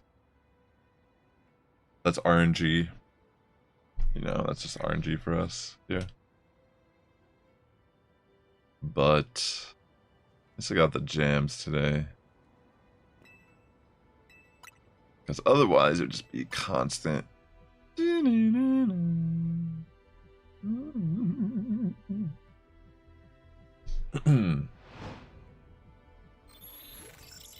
Now we got hype themes.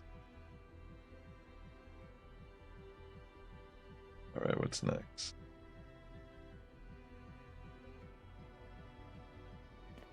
Oh, wait. I will kill more time. I'm not really gonna keep checking. I'll just keep spam sitting for a bit, and then I'll check. It'll save some time in the long run. They're still spawning in. I don't need to actually see them. It just takes that little bit of extra effort for me to glance over and see them.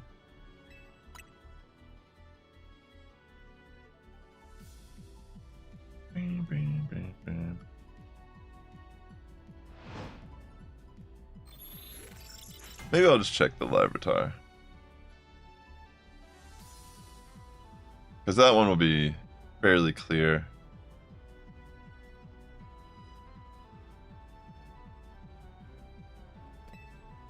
No shiny. Should be more vibrant looking, like a yellowish green.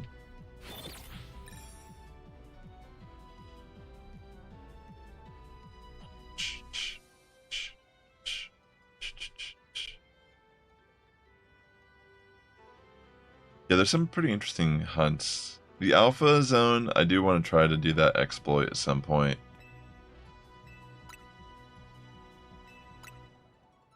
Definitely want to try to shiny hunt some alphas there. That would be pretty epic. Battle Zone.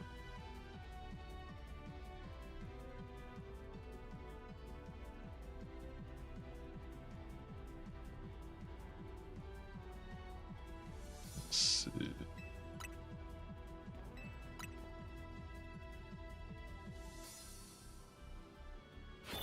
Here I go again.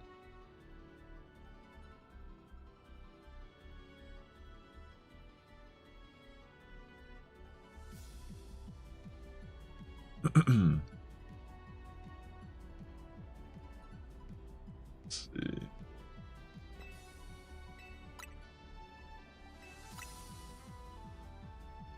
Might have to get more water here soon.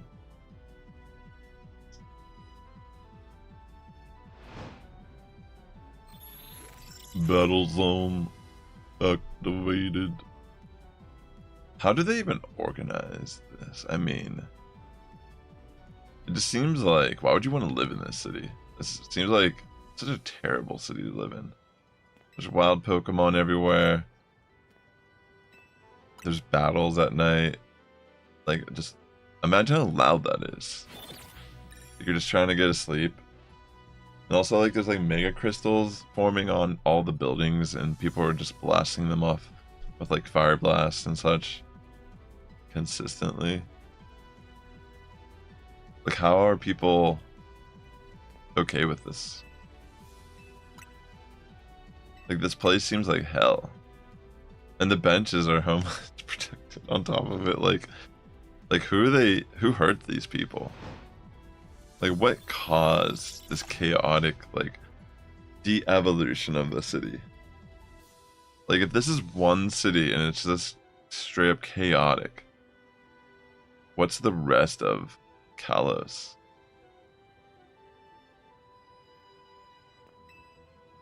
Like, what's going on?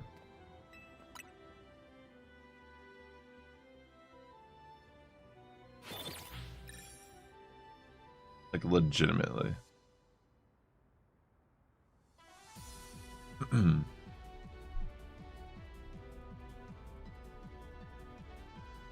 Alright. You know, Embor actually seems pretty good in PvP.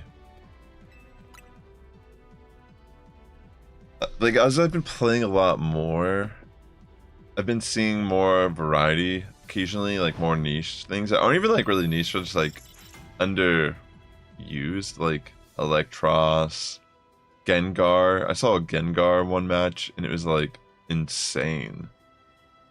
Like, popped off on the Xerneas, throwing like sludge bombs and such. Honestly made me think like Gengar is like a sleeper pick in a way. Because I mean, so Pokemon like Gengar are already pretty good. They're just glass cannons. You don't even necessarily need to have a mega version to make it somewhat usable. And I think Pokemon like that are typically what you want to look at when you're trying to use PvP stuff. Like, I've seen people use the Hippowdon with Expert Belt, which has, I think, like, it has like the Fang moves, like the elemental Fang moves, Earthquake, Stone Edge, like really good coverage. And then if you use Expert Belt, it gives a 30% damage boost to super effective moves. But the thing is about that as well, From what I've understood, damage is actually reduced down to 70% output in PvP in this game. So if you're trying to build EV spreads for damage calcs, apparently you have to actually like multiply the base attacks by 0.7 to actually get the accurate damage calcs. So there's actually a lot of like nuance to how the game works. I mean, in a tournament mode, you'd probably want to build a team entirely different, but because of the nature of how ranked battles are, they're more chaotic. It's more like you can snipe kills, you don't have to actually bring complete counters to the meta, because more than likely there's going to be people in your group that already have that on lockdown, so you can kind of rely on other people in the match to kind of distract or potentially take care of the things that are going to counter you on the field. So there's a little more availability for a player to kind of run spicy or do something a little more unique and interesting. So it's pretty cool. I think the battle system in this game has been super fun to play. It's unfortunate though that the bottle caps are still grind. They've made it a little bit better this season, because when you do battles, there's actually like a decent percentage to get it as a reward. But that still requires you to perform well and consistently grind. Which, you know, if you're enjoying just playing, that's probably the main reason why someone continuously be playing the ranked mode past rank A. Because there's no elo, there's no determination who is the best player at rank A. Once you hit rank A, which everyone will if you're just playing, then you're rank A for the season. Whoa, turn this down. I think it's probably even more fun to play the game climbing using spicy stuff, because you're going to hit it regardless. Like, you can't not hit rank A. But if you're just grinding for bottle caps and such, I can understand if that's like something you want to like use, like Xerneas and Excadrill, Garchomp, Metagross, all the strong Pokemon. They're good for a reason. But it also isn't necessary. Like, I've like played a lot of off-meta spice and had a lot of success playing.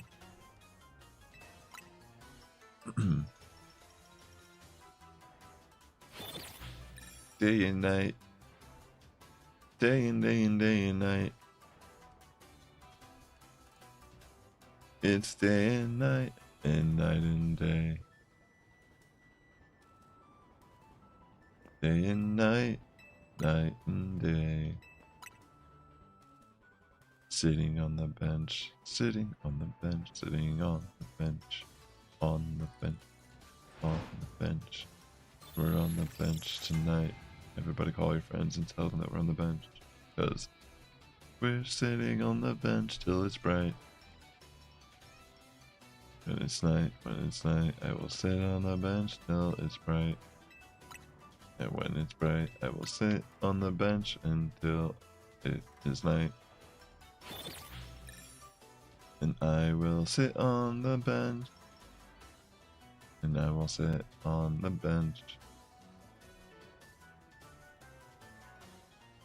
Sit on the bench.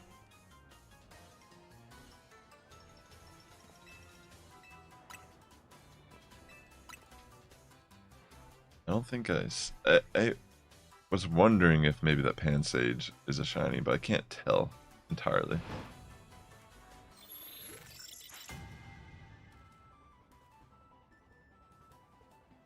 Yo, what's up, Overrated? Good to see you. How is everything going?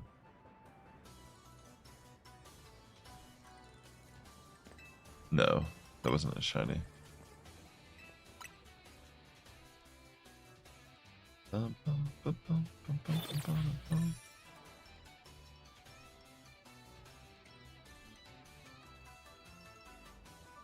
It's going pretty well. Trying to get back into doing this elemental monkey hunt. I just need Panseer shiny. Just trying a different method. I saw there's a bench over here, and there's a Larvitar spawn I can see from it. So, thought, why not? Could be a good chance to get a Larvitar.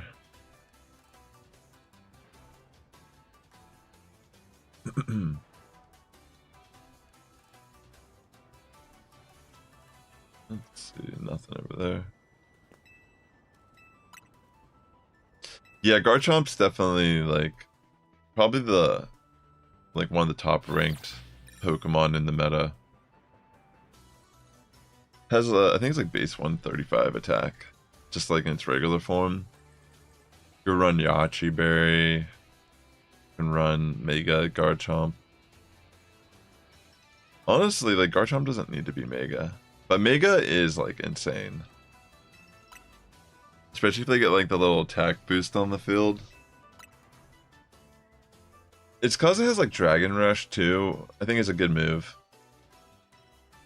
It has like good spacing and zoning with that. And then Earthquake is just like one of the better moves in this format.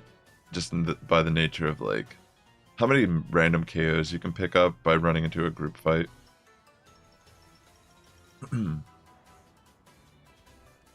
Yeah, that makes sense on the moveset you picked. Yeah, I mean, Garchomp's definitely one of the best picks in the game. That's one of the main reasons why Glaceon was such a viable pick early on, was because Garchomp, people running Dragonite, also Freeze Dry for, like, Mega for Alligator, Gyarados.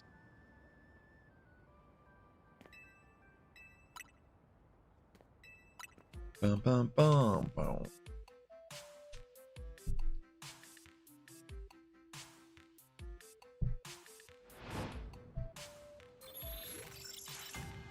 Battle zone activated. Battle. Battle. Battle.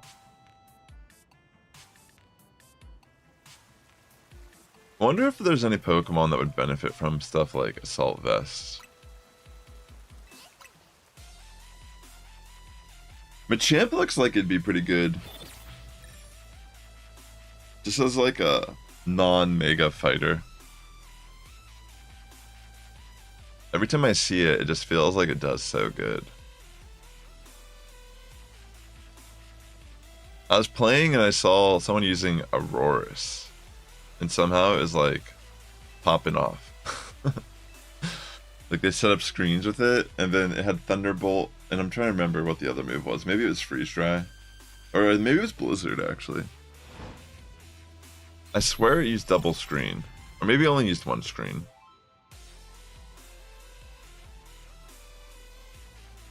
But yeah, somehow this like... It was like they were using Aurorus, Lucario. I can't remember what the other Pokemon was. I think it was Mega Lucario also.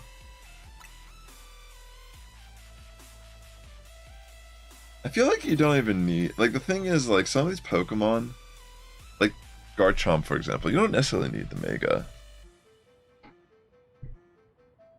It's actually just good.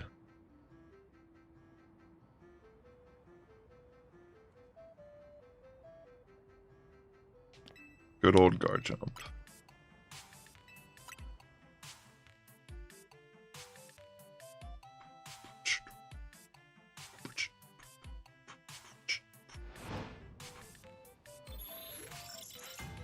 I've seen Garchomp like gliding around too. It's like kind of nuts.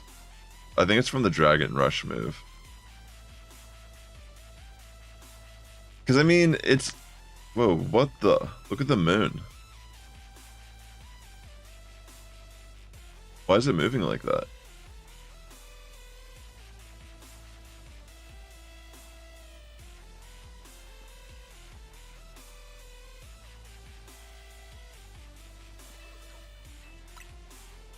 It's weird.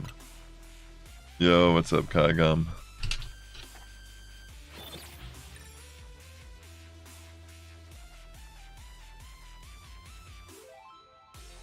How's it going, homie?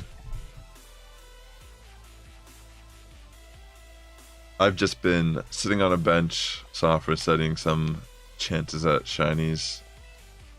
There's a group of 4 monkeys over here, and there's a Larvitar to my left. Just trying my best. Yeah, I've gotten 2 Pansage shinies so far during the stream, but that was a while ago. Whoa. Turn that down a little bit.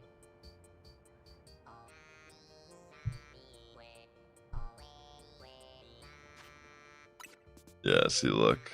Where are they at? I got the Panpour last stream, and then I got these 2.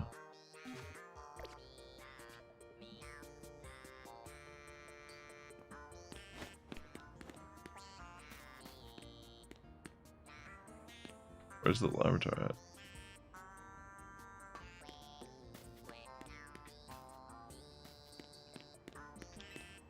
Interesting. Must be too far.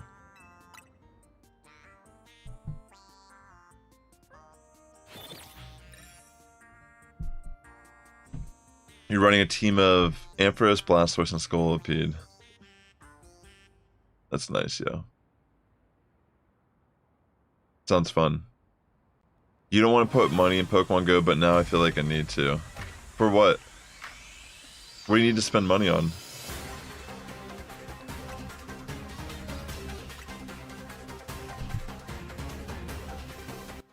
Sorry about that. You mean microtransactions can be fun. What's going on where you need to spend money? I don't even... A new event to start or something?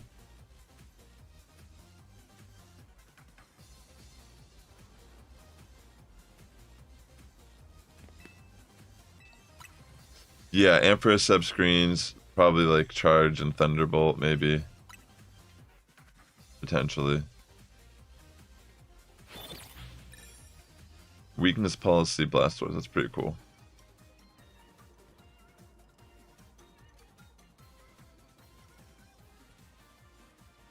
When you got, well, you just got a shiny Shadow Lugia with the new background. If you purify, you can make a Shendo with the silver bottle cap. How much is the silver bottle? Wait, what's the silver bottle cap? I actually don't know what that is. That must be really new. I don't really pay attention to Go like that. I just kind of like... I play daily still. Like, just kind of like basic shit. Like grinding like minimal Stardust from my daily catch or whatever. Swipe a stop. Maybe do a field research task. Like $15 makes 1 stat of 15 attack. 15. So you can move the HP up or whatever, is what you're saying.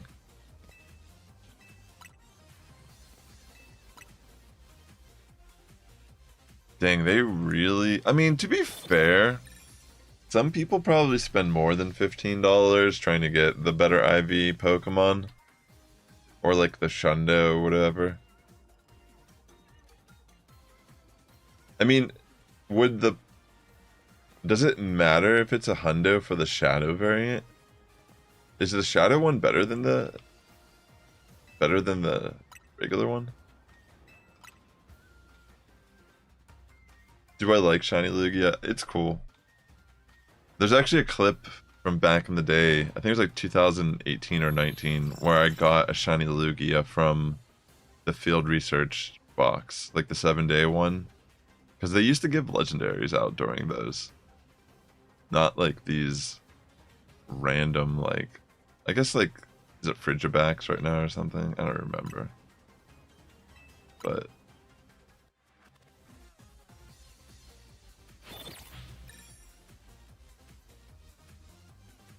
Okay, you can't use a silver bottle cap on a Shadow. That makes sense. I didn't know the limitations.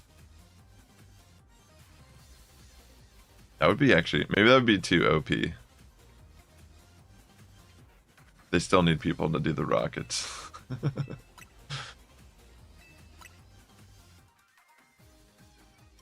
Is it for, do you play, I mean, I remember you played Master League on your one account back in the day. I'm assuming like you're still playing PvP.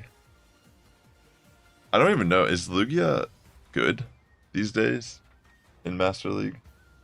I don't recall, personally.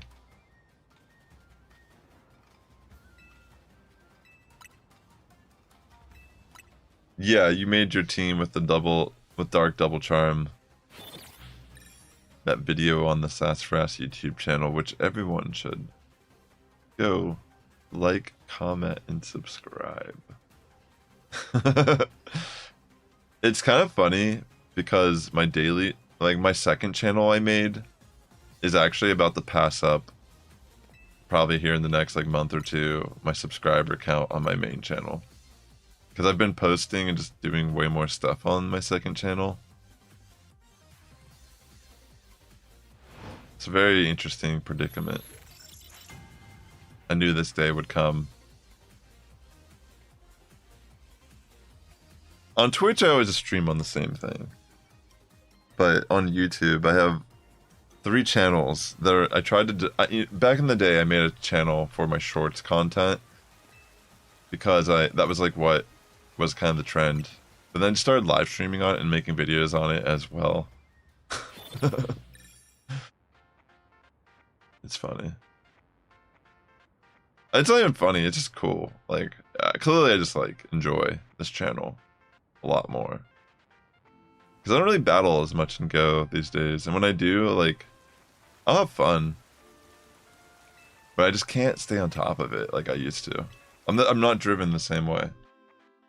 Like, I've hit Legend a bunch of times, and it's honestly, like, harder, I feel like, now to hit Legend without... Like, you still have to play daily, I think, to some degree. Or, you know, take it super serious. You can't just run Spice like how I like to try. You know. Like, I kind of like the ZA stuff. Wait, is that a shiny? I like the ZA battles because you don't actually have to, like... take it that serious. Like, yeah, I could run some strong Pokemon and get like 9 knockouts and win every match. But I think it's like more fun than just kind of like use Pokemon. Like, it's so chaotic. It's kind of like playing Smash Brothers in a way, like the vibe. Like, it's not like a one-on-one battle. You have a little bit more freedom to kind of like play fringe. And in Go, that's what would be fun to do too, but it just takes too much effort to even accomplish it. One of these days, I mean, I always leave it on the table because I'm not against playing. I even like tried to play a little bit over the weekend. Like, I did some sets and I had fun. But I was trying to use Coffin in Jungle Cup. Coffin sucks in everything. And somehow I got some wins. But that was kind of like my limit. Coffin is like ranked 500 something. It's so bad. Dude, yeah, Scrafty Tentacrest is still pretty good. Like, I'm always like vibing that team. I actually played it this season and I was getting like 4 or 5, like 4-1 sets, like all positive sets when I'd run it. Like, there was a boost to confusion damage. So it naturally just kind of made Confusion Cresselia more of an option. Which is kind of cool. Yeah, but Coffin is so bad. I think it doesn't even reach like 1400 CP with the buddy boost. Like, I have one that's level 50. That's a hundo. That I made just for trolling. And it's really bad. But I've also, like, lined it up in matches that I've been able to win. Like, that's the thing, like, once you play enough matches doing Spice, you realize you're kind of just, like, throwing your potential wins by just running something that bad. But every time I transition back into running stronger teams, I, like, feel like I play, like, it's like taking off training weights. You know what I'm saying? like, because you have to play perfect when you're running off meta. Like, if you want to like get first place in the ZA Royale running some spicy Pokemon, you have to like be more conscientious. Excuse me, I can't even say the word right now. About like your surrounding. You gotta be like hitting protect precisely. You have to like know your matchups pretty dang good. Know when there's opportunity to come in, get your pickings. You know, like running like Earthquake on something is just like spam Earthquake. Swords Dance, spam Earthquake. You knock things out. Which, you know, is admirable. But point being is talking more about Go. Just like, it's been around for a while, actually. I think we're about to be on 10-year anniversary next year, which is... Will I ever go to regionals again? Yeah, more than likely. I don't know for what, though. Probably, maybe when my daughter is a little bit older. She's turning 6 in March. Because I'm sure she likes Pokemon a lot. Like, I don't force it upon her or anything. She just naturally... She's a kid. Like, kids love Pokemon still today. But, like, I think she'd be interested in going to something like that. It's kind of interesting, like... Oh, wow. Yeah.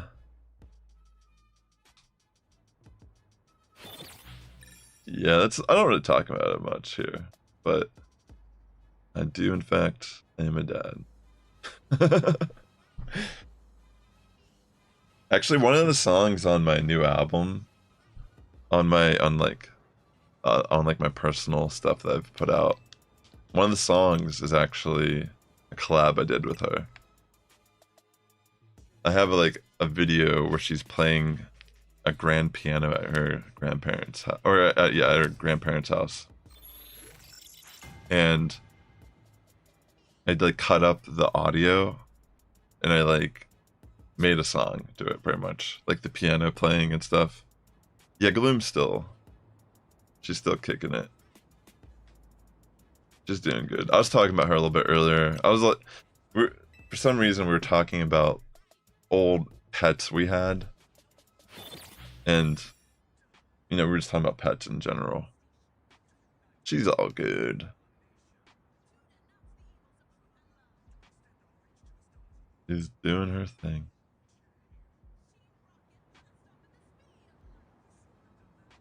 Team Rocket.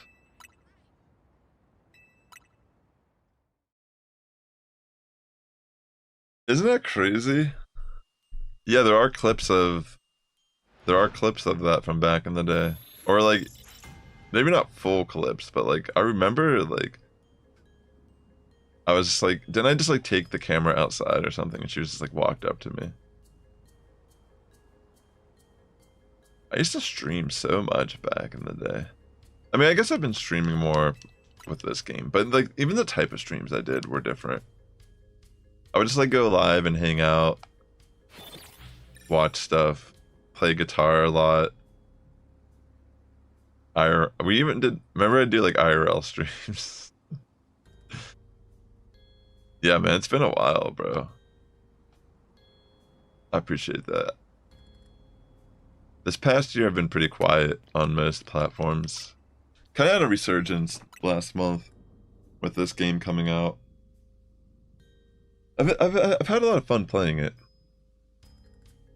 It's cool watching people find strategies and stuff they've been enjoying in the game. Watching them get their shiny Pokemon, hunt their alpha shinies.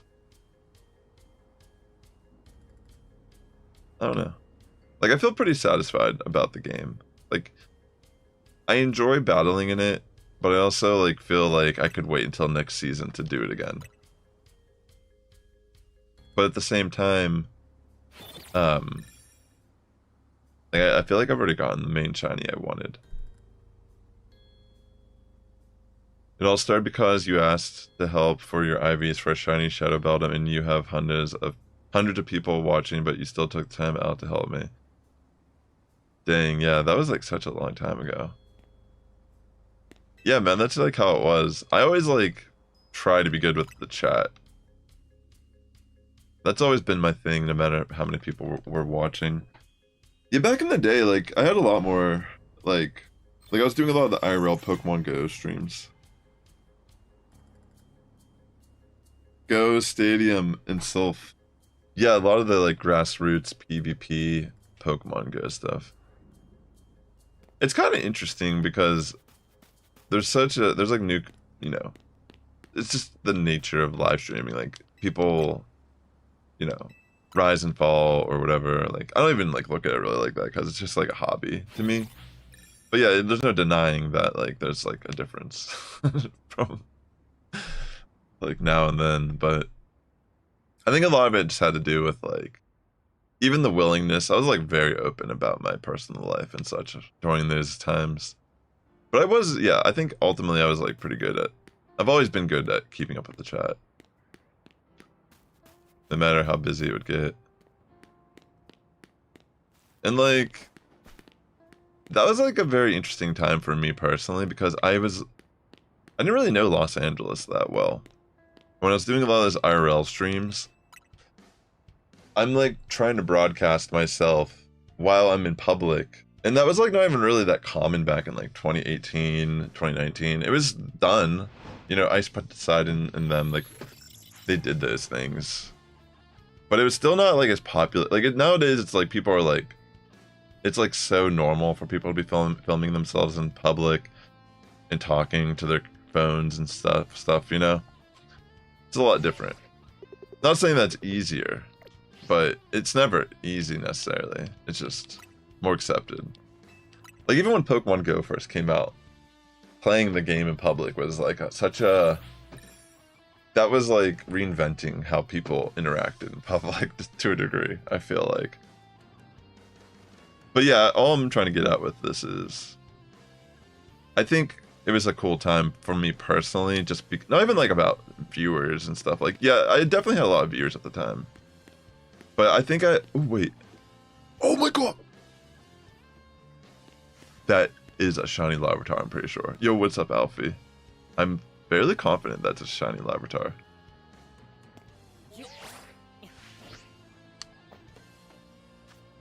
Dude, let's go. I wasn't even looking. This wasn't my main hunt, but I'll take it.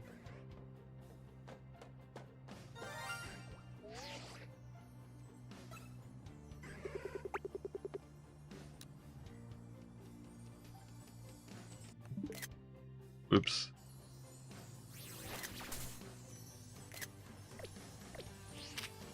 Alright, little guy.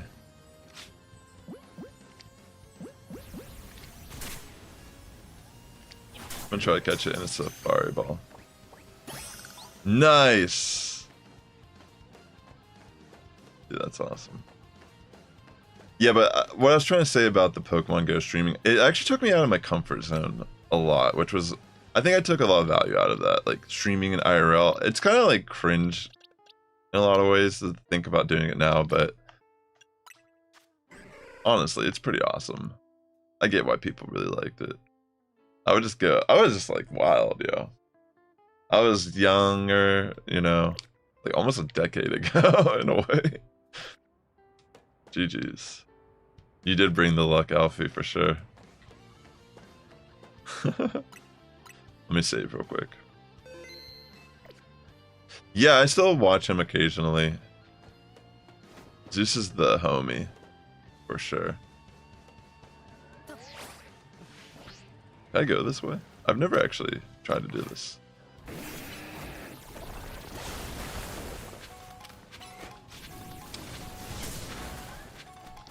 Do you still play Ingress, Kygum?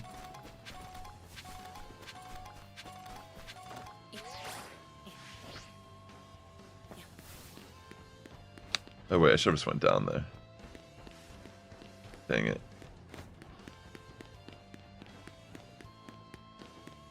Alright, I'm gonna go back to my spot.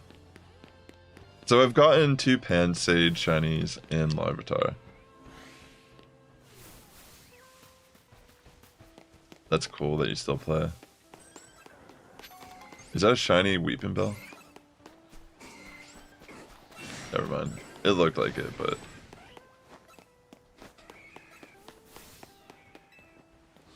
Alright.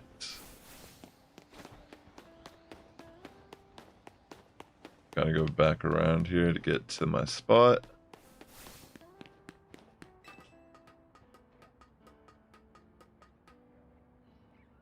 Let's see. Definitely do not need another one of those.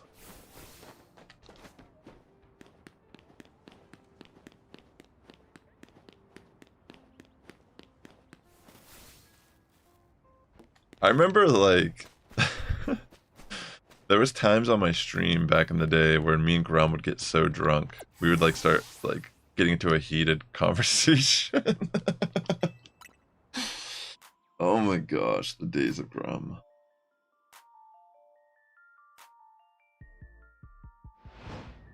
Like, we would go back to, we'd be, like, out drinking, playing Pokemon Go, like, drinking at the bar, and we'd be, like, walking around at, like, midnight. Then we'd go back to his apartment and just, like, start talking. And the stream would just be live, and we'd just be, like, so drunk, just, like, arguing about something. I don't even remember what it would be about, but I remember we would get so heated over something, and, like, people would just be watching, like, yo, what the hell's going on? That's good, man. I miss him, too, honestly. Maybe one of these days... Maybe one of these days we'll hear from him again. Who knows? Just kind of how it is sometimes.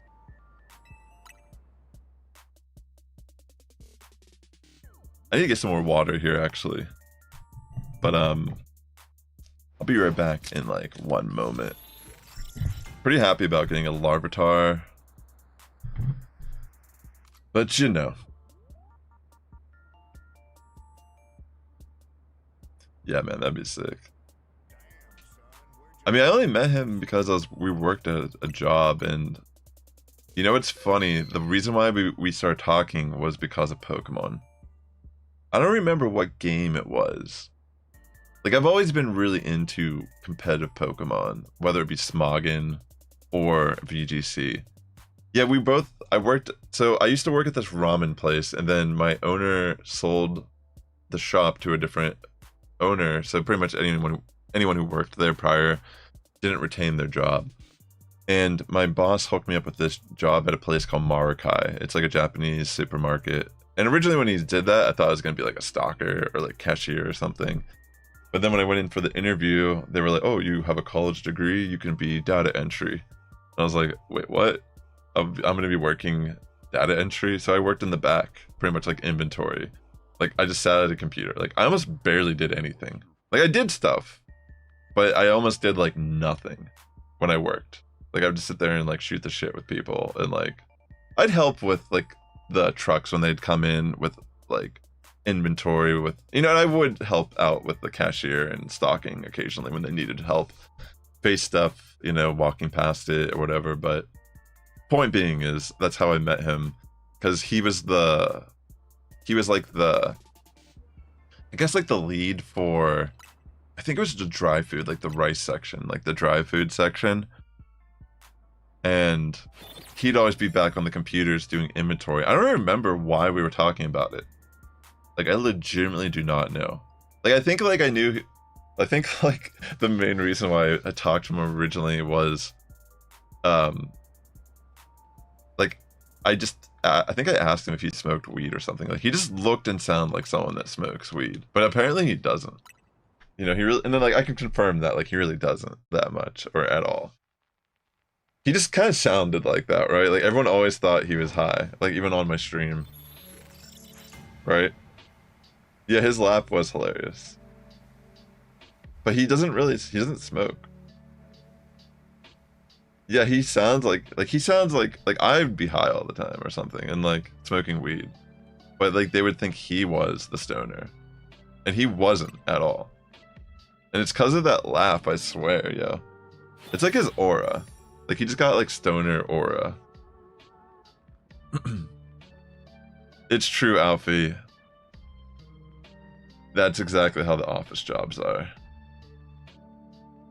And I don't know, it's like a weird reality. But anyways, like that job, whenever I worked there, that was actually around the time I first started streaming on Twitch.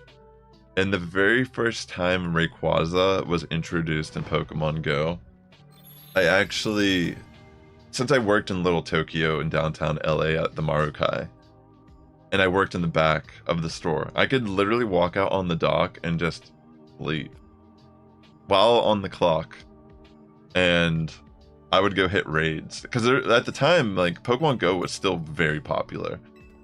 There was so many groups of people hitting the raids as they got announced. Like, if you went to a raid the day of its first raid, and there was an egg hatching in downtown, there was groups of people from, like, LA Times, the bank, other places, people just visiting who have the day off. It was super popular. So I knew that if I just showed up to, like, Grand Park or, like, some raid that was occurring, I'd be getting a, like, chance at this shiny. Or at the time, they still do the same thing where they release it without the shiny and then they re-release it as a shiny. But I remember I was raiding so much for Rayquaza to get a hundo. And, dude, it was insane. Like, I remember I raided so much for it. Like, I used to spend a lot of money on the game. And I got it on the last day of the event. And when I ended up getting my free Rayquaza stone or whatever, like that meteorite that you need to teach Dragon Ascent, I taught it to that Rayquaza that I got back in the day. So now that one can Mega Evolve, which is cool. Yeah, Alfie, exactly. You know what? Sorry if I bumped the mic there. I don't actually know if that ramen place is still there. The thing is, like, restaurants in general are high competition in a place like Los Angeles, and location matters. So the place, it was called Ramen Champ. It was in a place called the Far East Plaza in Chinatown. Are you talking about Grum? He didn't work at the ramen place.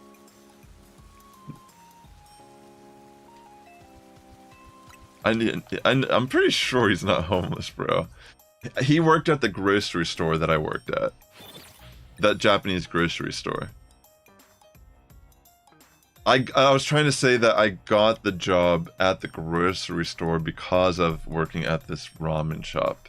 So I was working at a restaurant, and my boss liked me a lot, and he didn't want me to be without a job, so he had a friend that worked at Marukai, because a lot of the people that work at Marukai are from Japan, or like they live in Hawaii.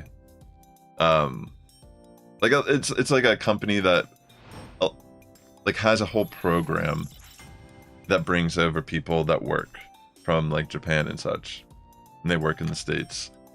But yeah, I guess I was just saying that because that's how I pretty much met Grum, is working there. It doesn't really necessarily matter what position I worked. It gave me that opportunity to kind of like have a conversation with someone.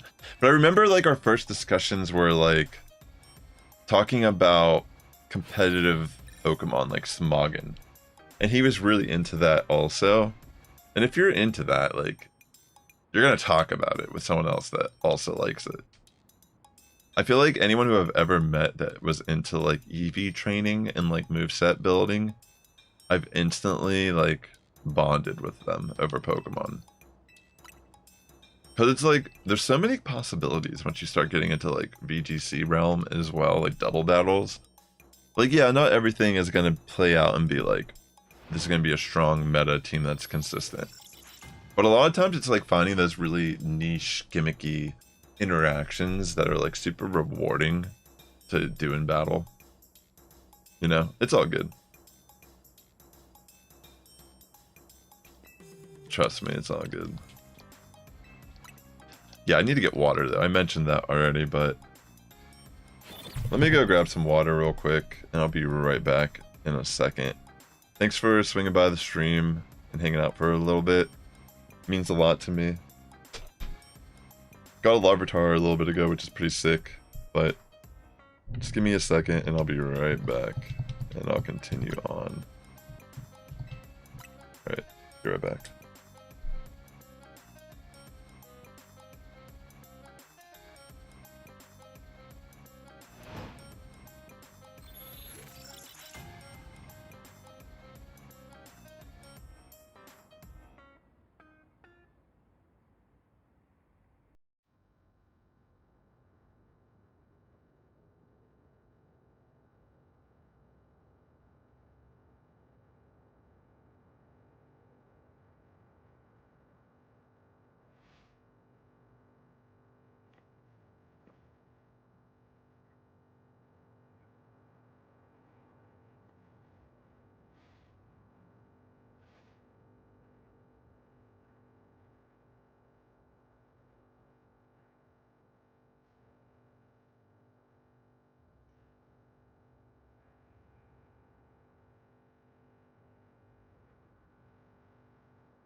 Alright, I'm back. Alright. Yeah, the early days ago was so not. I tend to do a lot of reminiscing, just due to the fact, how could I not be reminded of those days to some degree here.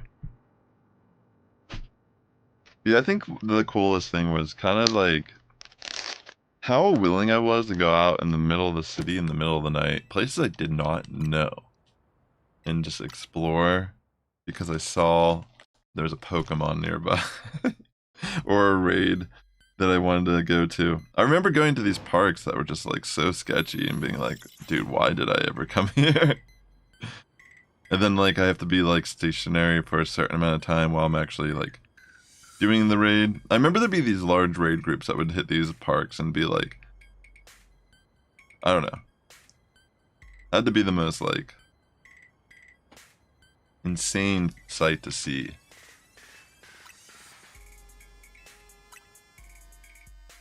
Wait, hold on. There we go. We got the jams on today. As a soft reset, you say. Got the jams today. I'm gonna soft reset from day to night.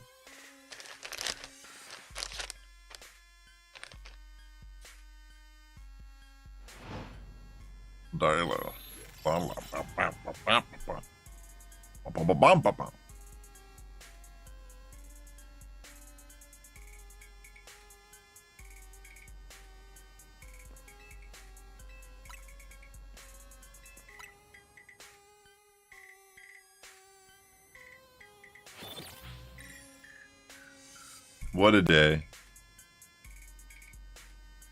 Start of the week.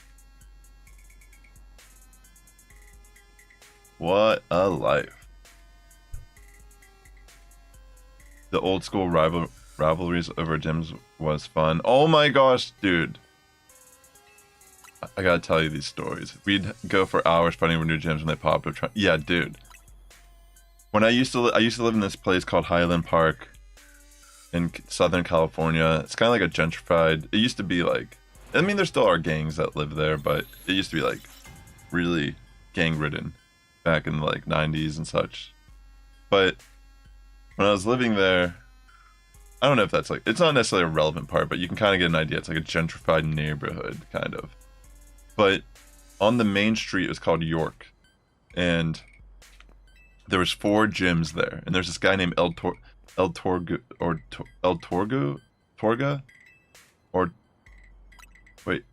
Tortuga, excuse me, or like turtle, like Spanish, Tortuga, that's what his name was.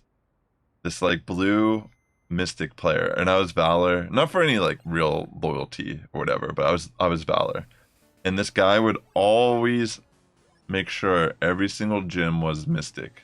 And he had like a bike, and I remember seeing him, he looked like a straight up like Trollo, like he had like the long socks and everything, and he had this bike. He would just go around with like multiple phones. I'm not kidding, like he had 4 phones. He would go down and take control of every gym. I don't even know what he did for work, but it seemed like he never slept. And he would always make sure those 4 gyms were always mystic, and I would go down and try to fight them. And it got to a point that whenever I would take the gyms, I wouldn't even put anything good in the gyms, because I knew he would just come back moments later to take it. So I'd put like Pidgeys and like Magikarp, like I would just do it to send a message type of thing. And then like one day I actually ended up meeting him. I think I was streaming on Twitch, because I was like down there and I saw like one of the gyms was being attacked. I'm like, wait a second, this might be him. And then I went over and I saw him, and then we actually like became friends. And then I was like, oh shit, I could actually raid with this guy. He has 4 phones. So I ended up, yeah, I pretty much ended up befriending him.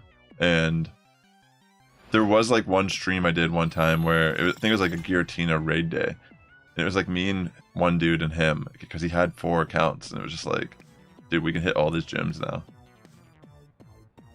So that was it's kind of interesting how the game kind of gets you to meet random people like that. But you know that you have a common love of Pokemon, which is kind of interesting. The one thing that Go has shown me is that Pokemon has reached far and wide.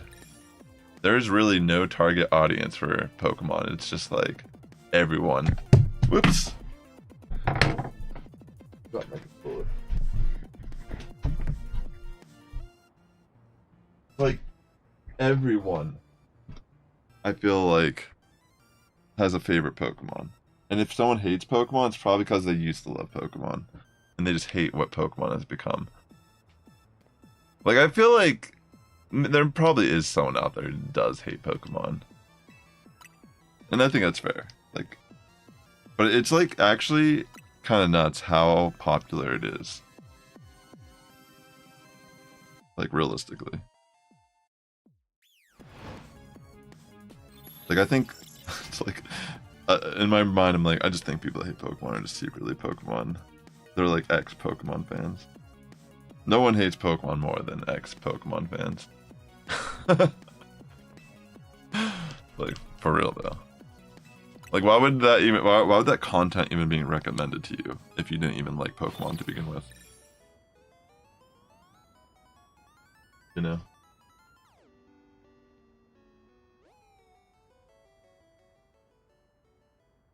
One lady would hide in bushes to avoid being seen while she attacked gyms constantly. That's a little crazy. But I also think kind of fascinating. Like, what leads her to that point in life? I remember one time I was doing a live stream on Twitch, and I was trying to go for a long period of time, and I didn't know where to go anymore, so I like went to I literally was sitting in a bush at like 1 a.m. Like I was doing an IRL Pokemon Go stream and I just went to it. I was just like sitting in a bush. Talking to the stream. I think I evolved a shiny Welmer to a Wellord. While sitting in a bush. Trying to hide. Just to kill more time. The good old days.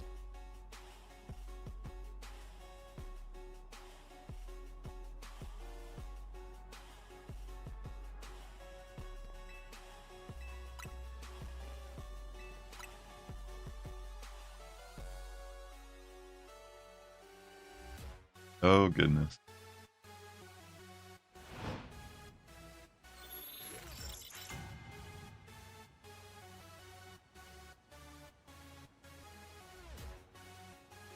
Larvitar. Imagine if that was an alpha Larvitar though.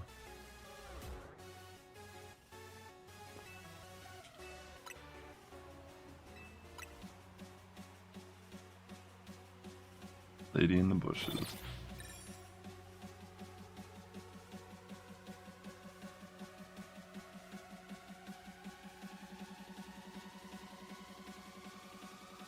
Lady in the bushes, where did she go? She's taking a gem that she don't own. She wants a gem. I remember one time I had a stream where I was standing by like I was like walking home from work. And I was at like I was at a gym.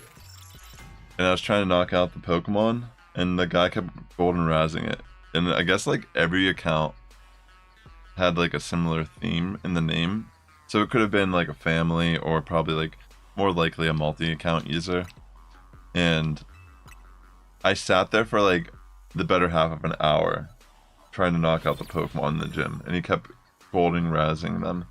And there's a limit of 10 per an account, so he just kept going down the line until eventually, before the hour respawn, I finally like got them to the point where they couldn't keep golden razzing the Pokemon in the gym, and I was finally able to knock stuff out.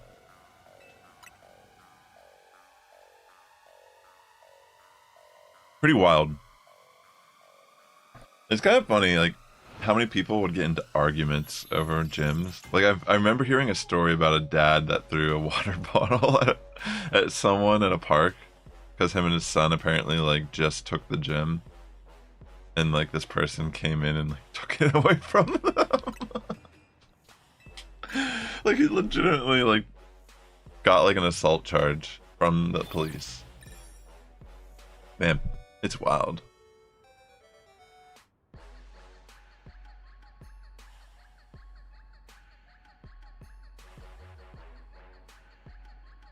Like, how do you explain that? Like, I got arrested because I threw an object at a stranger over a video game.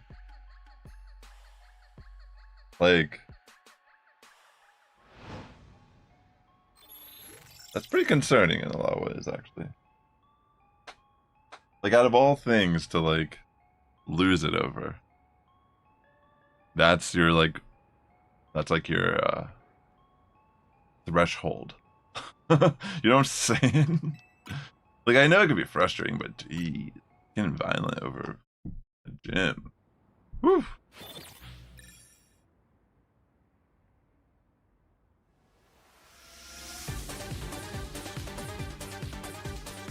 Whoa. Sorry about that. One guy sucker punching the guy in your neighborhood over Pokemon Gym, then he got his ass kicked. Dang. Did the cops get involved, or was that just like a street justice type of thing? That's actually crazy. That you have a personal experience with something like that. That's so wild, bro.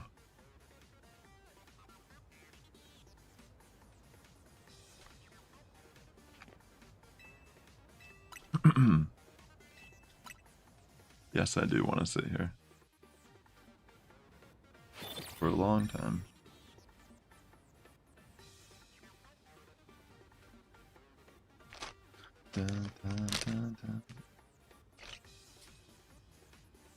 Cops thing involved as far as you know, but both players got banned from the local Discord after that. That's a good call. I would not want people who act like that in public, like that, to be around other people in public, where they can endanger not just the people involved in the event, but like bystanders, random people who just happen to be there. Considering that's how the game operates, it completely functions in like the space of other people that have nothing to do with the game. It's interesting, like I remember how many times I'd go downtown and like do events and just be like in the midst of like a parade or a protest or some sort of like weekend event occurring. The good old days. I work remote now, so I have no social life in the workplace like that. That was so much fun though back. I mean, the work was harder, but it was a different time. Just a different time. Kind of wild getting older. Time does go by fast, but a lot can happen also in that time frame, excuse me. I feel like especially like when you start to hyperfocus. I mean, I don't know, maybe it's just my own personal experience. What could I possibly know what you experience? But I feel like it's like a common thing. I feel like time gets a little bit faster as you get older. Where's it all going?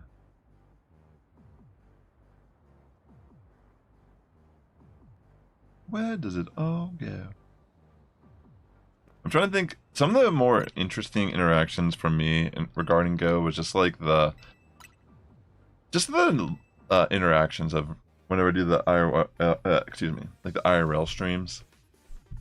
A lot of like interesting people.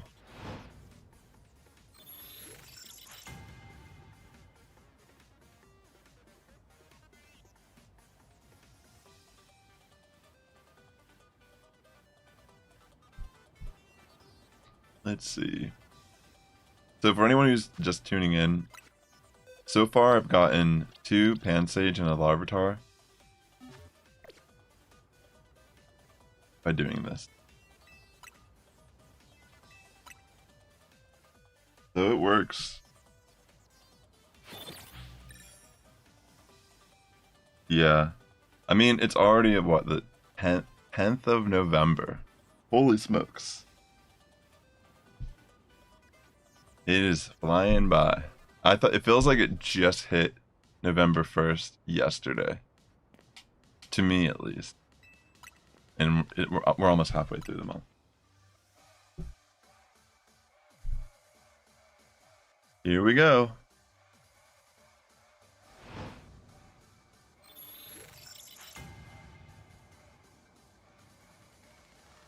Here we go. One more time. Everybody's feeling fine. Here we go now. Oh yeah, I kind of feel that way too.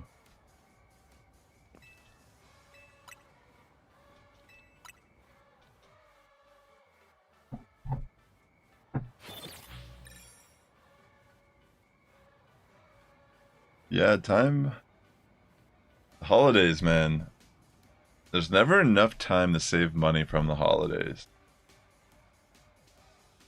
Oh my gosh. I feel like by the time I'm like saving from the holidays, it's already, it's like someone's birthday, something comes up, and then I don't know. It's just not. It just seems relentless. That's the life. The life we live.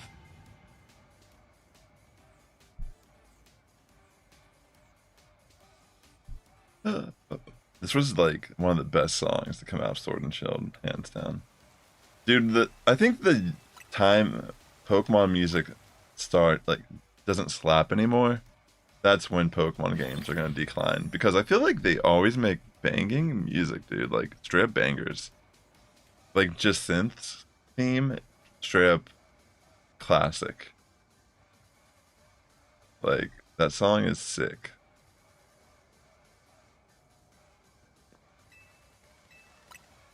Come on, Panseer, where are you?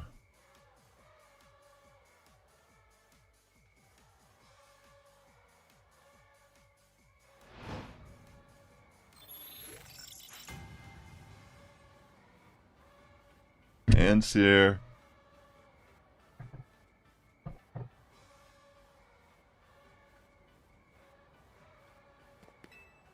Where are you, Panseer?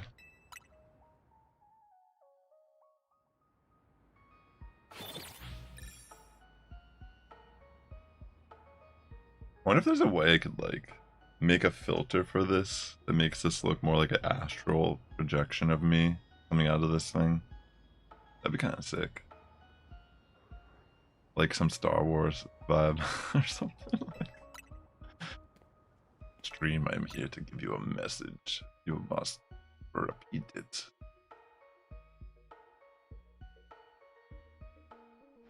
And then it's like you just forget about it and, you know. We get the unhappy ending where everyone dies.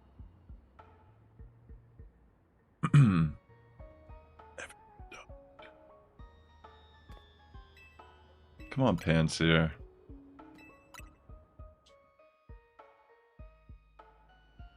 Something about the alpha monkey does not want to shine.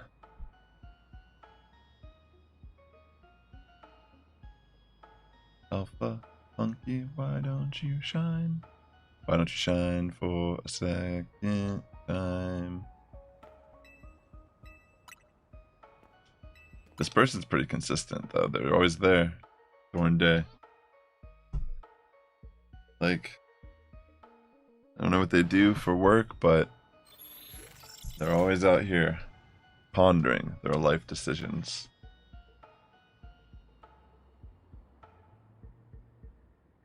They bring me comfort, and when they leave at night, I cry. I hope they're okay.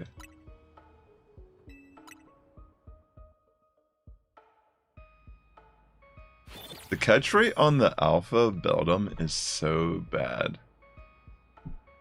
I found I was hunting one so I can build him a Tang with Evil Light, so I didn't have to spend as many bottle caps because alphas get 3 perfect IVs guaranteed. And I was trying to catch it in like a friend ball or something. It took me so many times to try to catch it. I don't remember. I didn't look up the catch rate of Beldum, but yeah, it's pretty bad. Definitely need to save. We're gonna try to do that. All right. See nothing.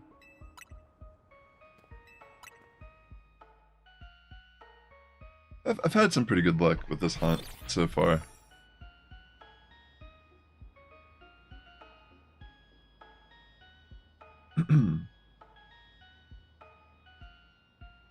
Thanks for coming out today, ladies and gentlemen. Appreciate the company while I sit in this bench for days at a time.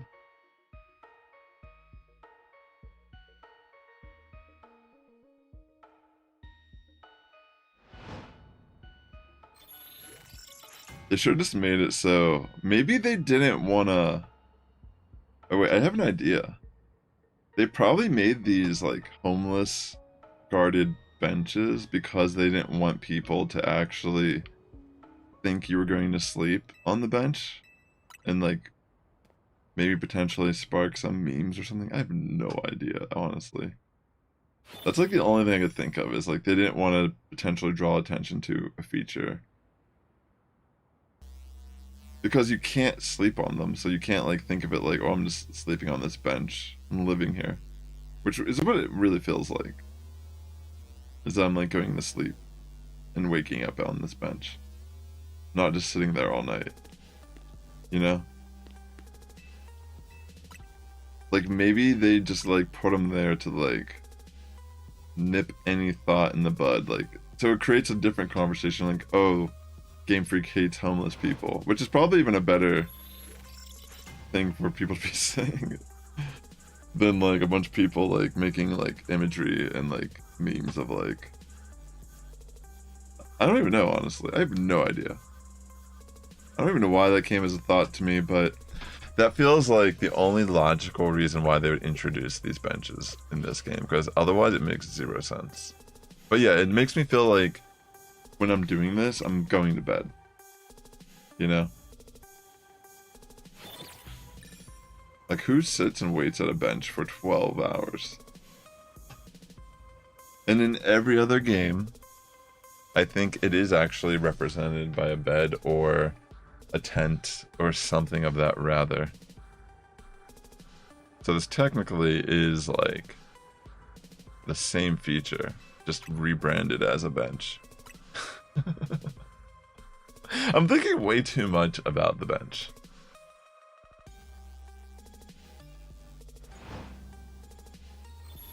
You know, that tunnel I was running in, and I forgot about the tunnel entirely. It never traumatized me as much as I thought it would.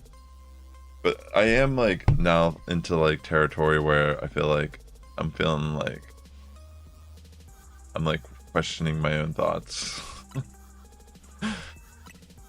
But that's probably just the nature of this stream today. Questioning your own thoughts. You know, it's actually probably a healthy thing to do. Be able to be self-conscious, to reevaluate past action. Unbelievable. Alright, bench. It's me and you. Me and you, bench. We're gonna work together here. Yeah, but even if you wanted, you probably could just AFK this. And I mean, like, without, like, a turbo controller, you could just probably stand here and leave your game running and leave for, like, 12 hours. And maybe that would only be, like, 6 or 8 checks. I don't know. Probably more than that. But, hey, you wouldn't have to see any of it, so it'd feel like nothing. And, hey, who knows? Maybe you'd get a shiny. Not like you put any effort into it.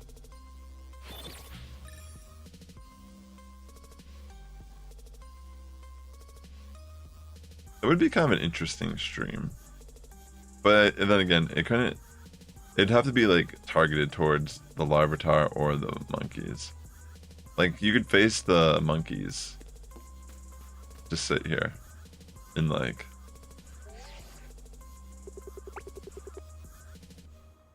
yeah. Not like that, but you could just like stand here like this. And then like, it would reset day and night. I think it would retain the same camera angle. I don't remember, actually. Maybe it resets.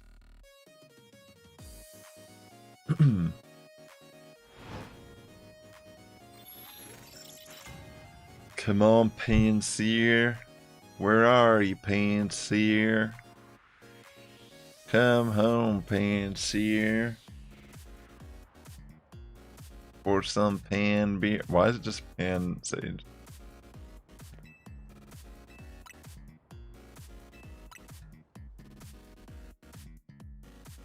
I wonder what other Pokemon around me are potentially spawning in.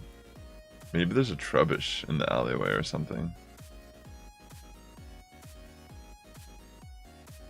Trubbish would be a cute one to get. You actually? Would Garbodor be an option to take? I feel like Garbodor would actually be a good option to take down Xerneas. And maybe not like a good option, but it could be like a cheesy option that would actually probably work. Like, just bring Garbodor to take down Xerneas in the ranked battles. Like, your choice is trash, so here, face trash. I mean, I feel like Garbodor, he gets gunk shot.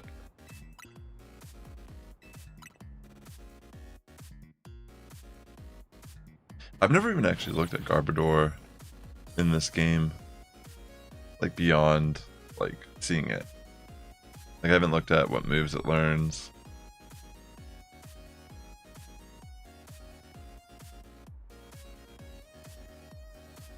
Oh, do they have air balloon in this game? I don't even know. That'd be kind of an interesting item if they did have it. Like, you can have immunity to ground temporarily.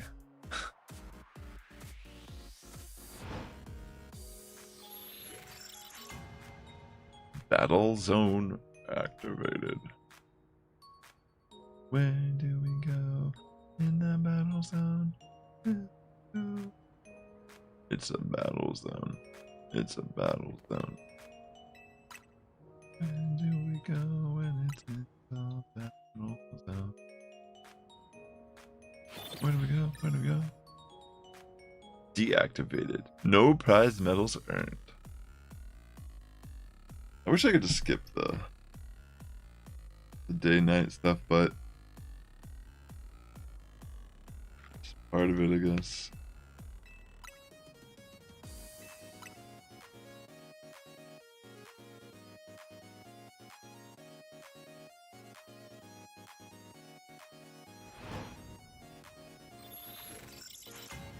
I think at one point I would like to try the shiny hunt Aurorus.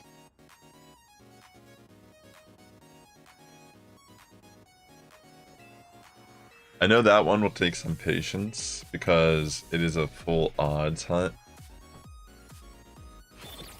but it could be fun.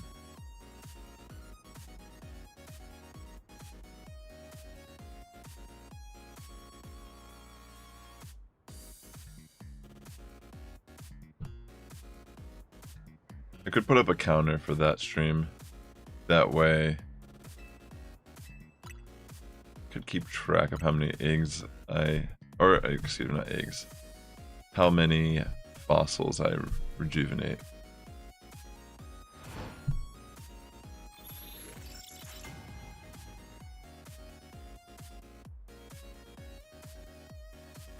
Fossils. Fossils. Fossils. Fossils. Every day there's a fossil. Fossils. They're popular, they're fossils. Get them by the dozen. It's actually kind of insane to think you can buy fossils by the mass. It's the first game. I think it's possible. Like, you could just go up to the store and buy, like, a bunch. That's wild. This game has a lot of questionable morale, ethical things going on here. This entire city seems like ass backwards, for, like, the lack of a better term. Like, even like the gang leader, Rough Syndicate, it's like, you're in our extreme debt now from your loan, but they force you to do good things. It's like, you need to be a good person. Help this, like, help this Pokemon cross the street. I don't even know, like.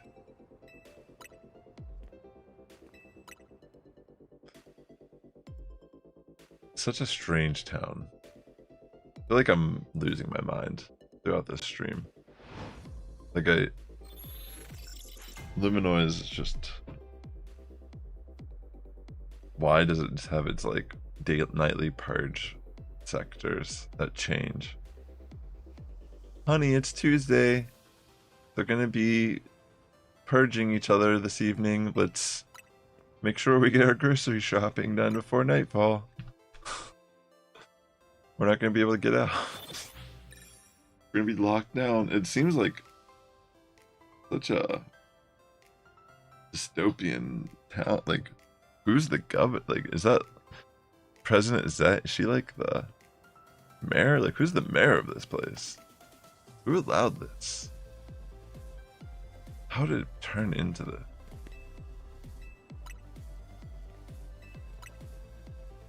It's like its own world within the region of Kalos. Like the politics seem different here. People are just like straight up beating the crap out of each other nightly. Like kids are going to these events, you know? It's not just adults, like straight up kids show up with their Pokemon like getting jumped in the alleyway. And it's just normal. That is Luminois City. That's the Luminois City I know and I remember. It's a slightly concerning thought.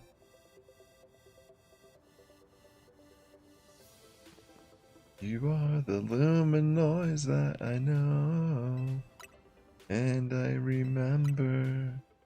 You are the Luminois I know and I remember. Oh, Luminois. What a wonderful evening. When the people come out to fight and tear their skin off. Don't leave your kids at home, they can fight also.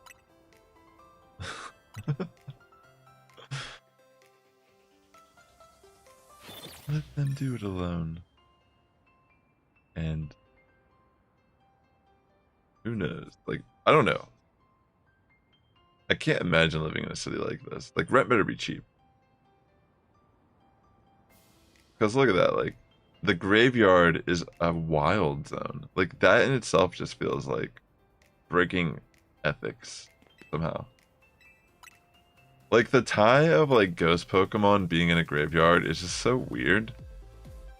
I remember in Go, that was a thing that happened early on. I think people would go to graveyards and, like, apparently, like, ghost Pokemon would spawn more frequently. And I think, like, they changed that because it was, like, I don't know, the nature of it, I guess, felt, like, weird. In a way. I'm just visiting Grandma. Oh, look, a hunter. Grandma's a shield. I'm sorry, but who knows? But like, I think someone went to like Auschwitz or something, like visiting the museum, and there was a coffin that spawned there. I remember that was like a story at the early like years of Pokemon Go. Like, holy smokes, dude, that's wild. Things that you would never think about until like you're like randomly putting Pokemon around the world on, you know, real world places. There's like implications being made.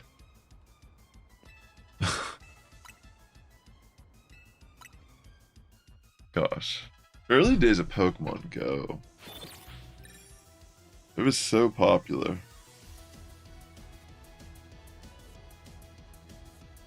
It was so popular.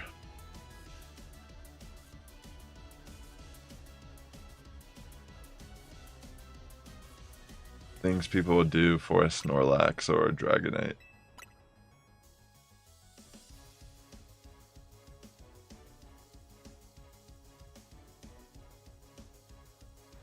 There was actually a story about a cop in LA who got fired because they ignored an emergency call to go catch a Snorlax that was nearby in Pokemon Go. It's a legitimate thing that happened. You can even search it. Search like Pokemon Go Los Angeles Police or like LAPD. It went to court and trial and like he got fired over it from the body cam footage. I'm sorry, it's just so funny to think about, like, some cop is like, I ain't gonna, it's like, oh, dude, there's a Snorlax over there, like, literally like what anyone else would do. But they're not, but you're not a cop, you know what I mean, you're not a cop on duty. So it's not like the same. I don't know why that looks different, it's the same, I think. Such a wild story. Strip cop like getting fired because he like wanted to Snorlax.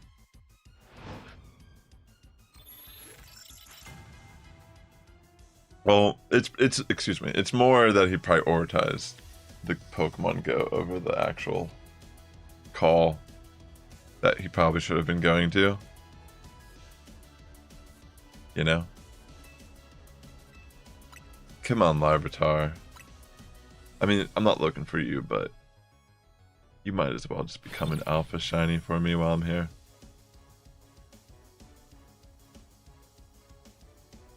Alpha shiny Larvitar. It will shine, everybody will smile and go, wow, it's a shiny Larvitar. It was always shiny.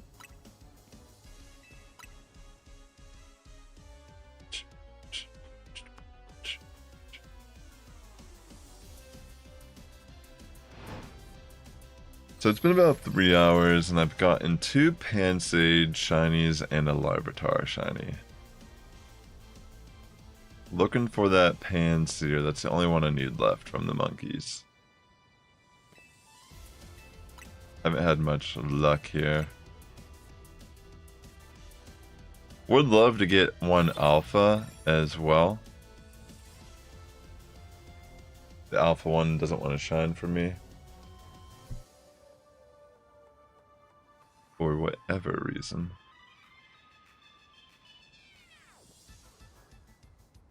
Come on. You give me 3 Panseer and none of them are shining. Shining for me. Shining for thee.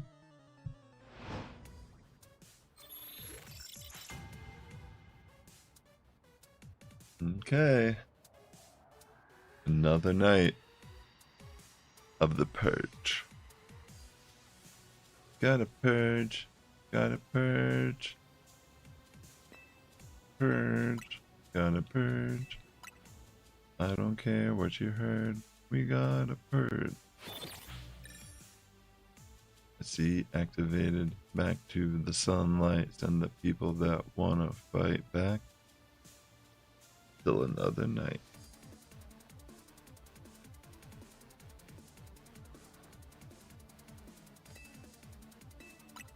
Come on. It would be cool if they had weather in this game. Like Tyranitar can set up Sandstorm on the field.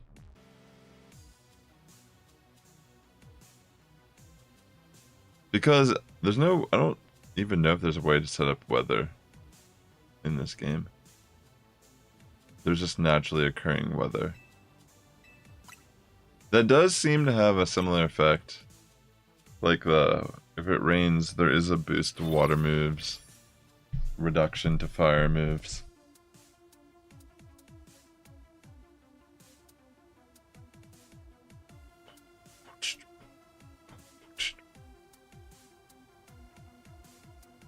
Where are the monkeys that are burning flames? I want a fire monkey. The other two. The other two.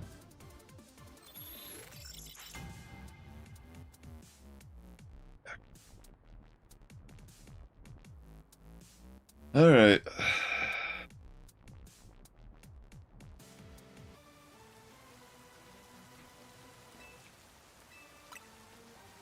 Why don't I just take a seat? Surely. Taking a seat.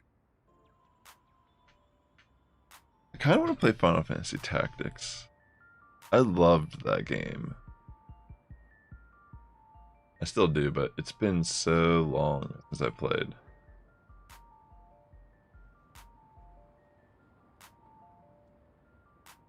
It's been many years.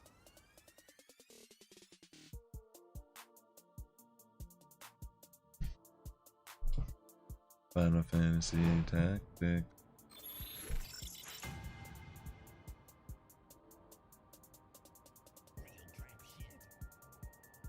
You found a good spot to reset for a Scraggy? That's awesome. Are you gonna do the soft reset method where you knock it out?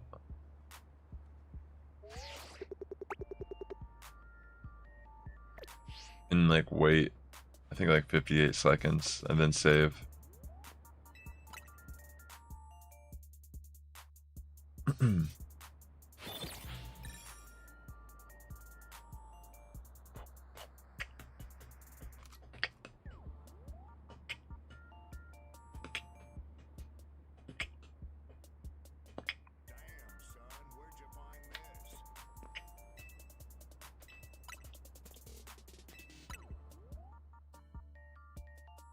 I could maybe do that method too, instead of doing this.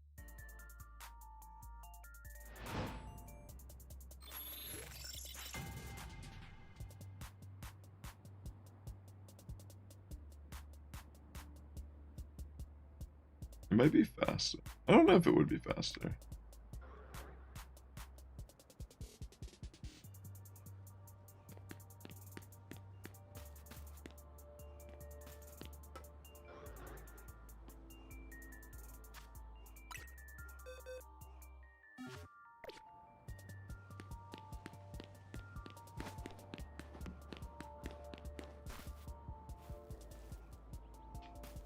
Let me get over here real quick. I'm gonna try something.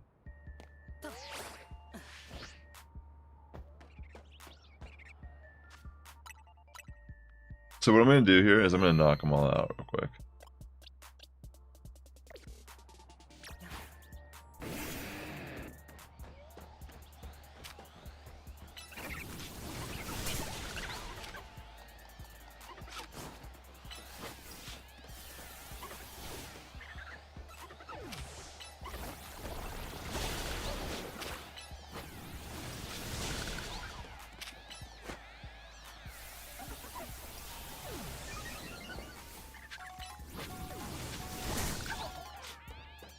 Alright.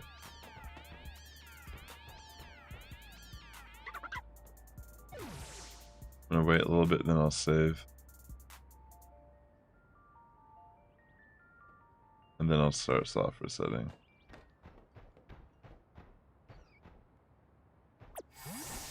Prepare for trouble. Make it double. To protect the world from devastation. To unite all peoples within our nation. To denounce the evils of truth. That makes sense, Alfie. Send our reach to the stars above. That's smart. James, Team Rocket blast off at the speed of light. surrender now or prepare to fight. Alright, I'm getting close to when I'm gonna save.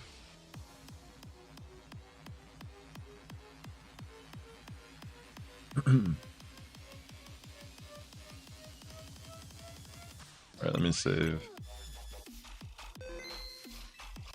Now let me like start soft resetting.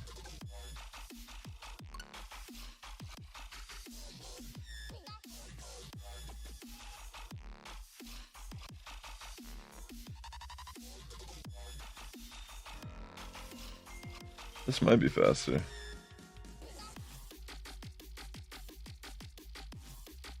Hopefully I did it right.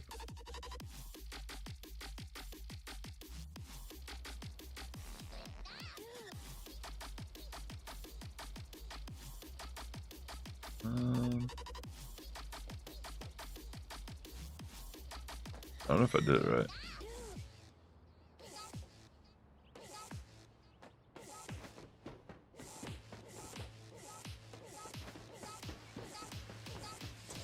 Peoples within our nation.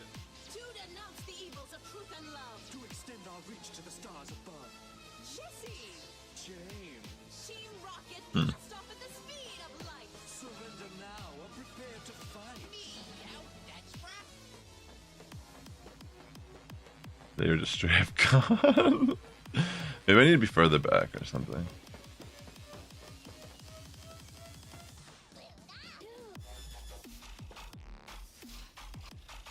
I think it takes 5 minutes normally.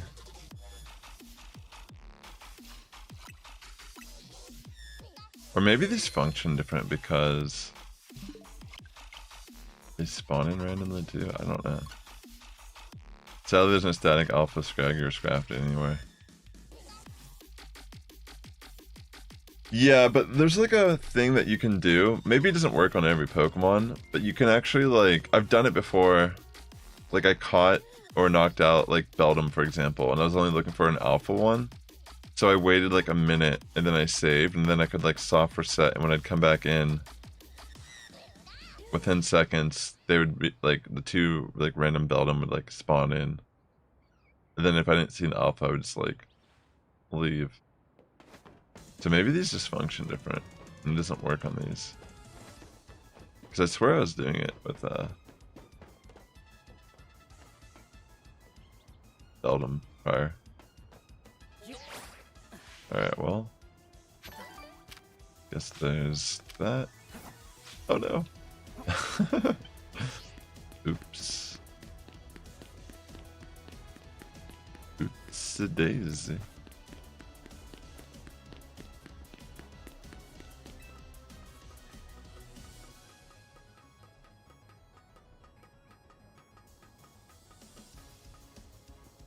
Maybe there's like different spawn timers. I don't know.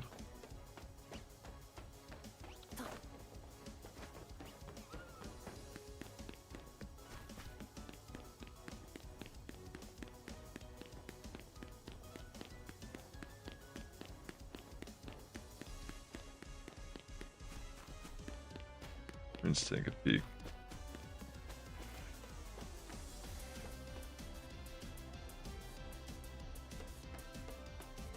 Alpha Trev.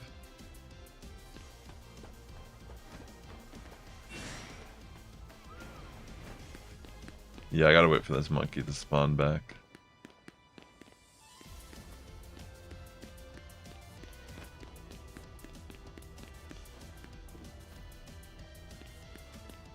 The monkeys. Like, should I just save in front of them? But if I save in front of them, it'll save the ones that are there.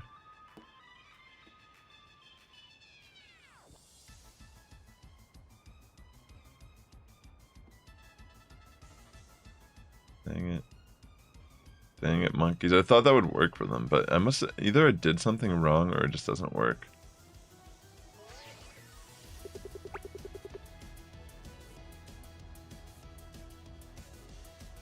That Pidgey looks really dark.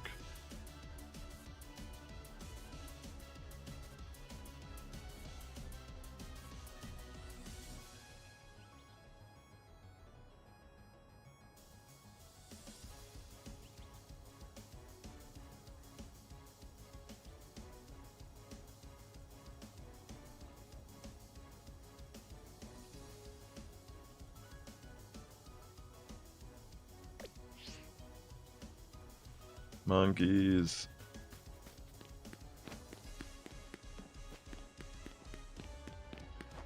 Yeah, because I don't really care about... I mean, if I got an Alpha Larvitar, that would be super dope. But let me get down here real quick and see if anything by chance spawned in.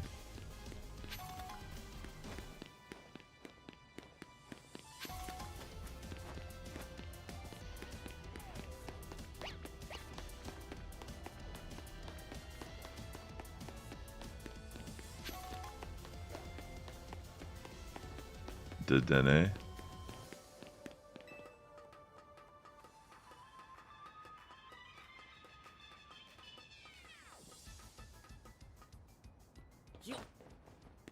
I know my friend was doing that trick with the Fennekin.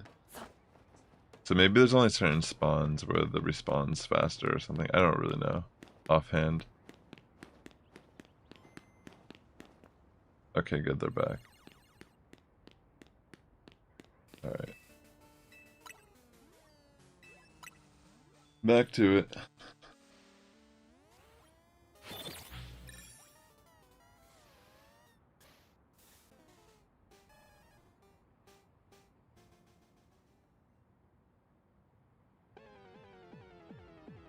Alright.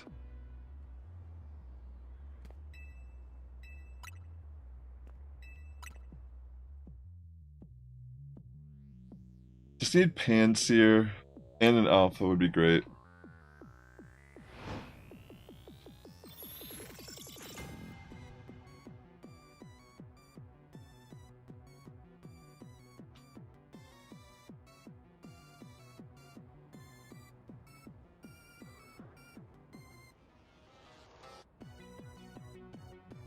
Oh, interesting.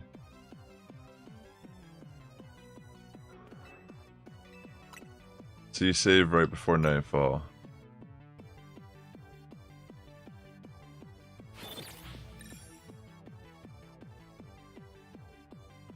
Interesting.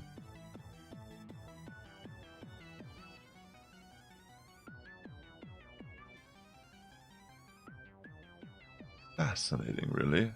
Fascinating. Mega Delphox actually is pretty strong. It's a... Whew, that special attack stat. It hits like a truck.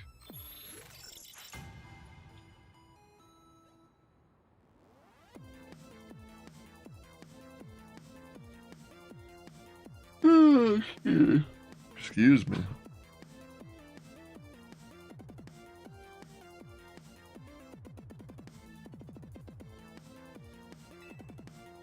Monkeys, where's my pants here?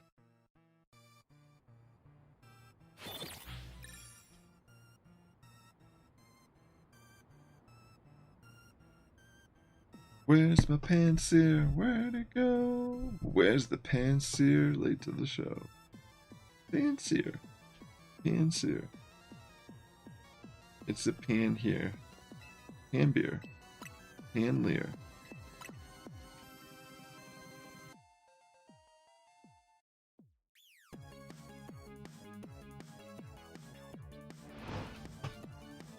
Come on.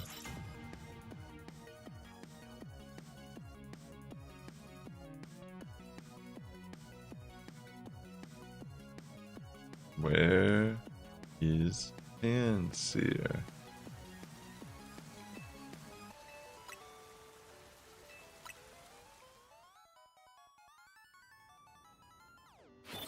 It is pretty sick Galissapod's gonna be in the DLC. It was in the trailer. I love bug water typing. Dude, what if Galissapod gets a Mega? That would be... I mean, the fact that it backs Caliber gets a Mega is... wow.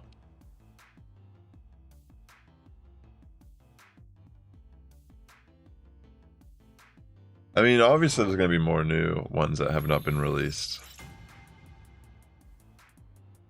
Yeah, the thing about it too is like the ability...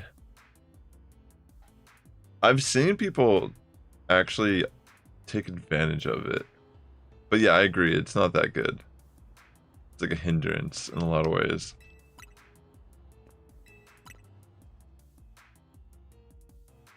But yeah, it's like... it just seems fun. It resists ground moves. Resist water moves. Technically neutral for fire. So it can kind of like...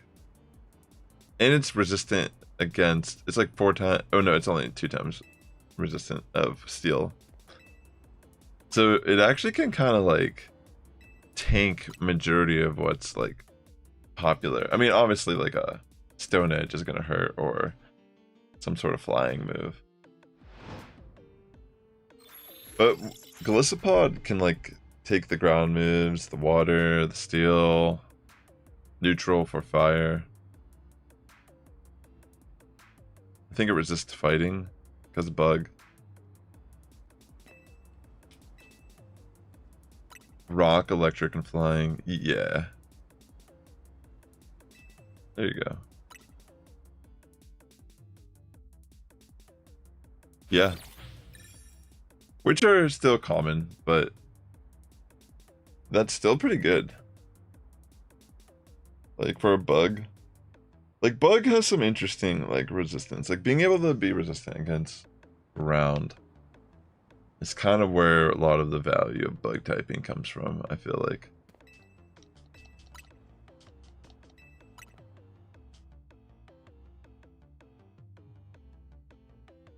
Excuse me. Because ground is just such a, like, it's one of the best coverage moves. I think Ground Fairy has been rumored or theory crafted as being the strongest possible type combination. It hasn't been done yet in Pokemon, but if they ever release a Pokemon that is fairy and ground typing, it's probably going to be crazy good, or it's going to suck because they want to avoid it being too good. Because right now I think Steel Fairy, Water Fairy, like stuff like that are considered some of the strongest type combos. Like Fairy tends to be one of the typings that makes it in the top.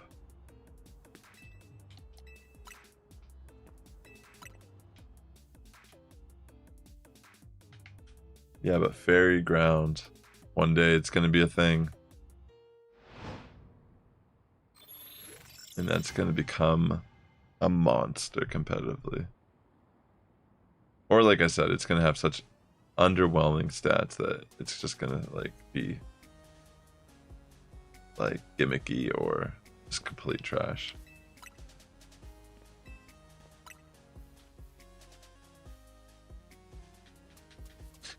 Or they'll like, maybe they'll just like build, like, because I mean the thing is, like, Steel Flying would still be a good counter there if they don't give it like coverage like Electric or Fire. So like Skarmory, Mega Skarmory, Corviknight. I think, didn't they show Corviknight in the DLC trailer also?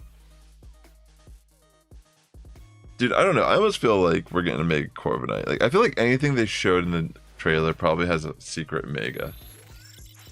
Like, I remember like Golurk, for example, and I think it's in the comics, maybe like the manga, or it's like one of the old games, actually, maybe on GameCube or something. There's like a depiction of Golurk as a cannon. Like, apparently it can turn its body into like a cannon. And it's never been like explained or used in any other media. I think it's like I think it's that one GameCube Pokemon game. The like Shadow one. The Coloss. Is it Coloss? I don't remember what it's called. I never played it. But what if they added Mega Golurk and it actually turns into that cannon thing? That would actually be kind of cool. If it came like full circle, like decades later, like, oh yeah, Mega Golurk actually is this. Yeah. What was it, Coliseum? Is that what it was? Is that the game? Is that the right game? Where they depict the Golurk as cannons for something. There's like some mission or something.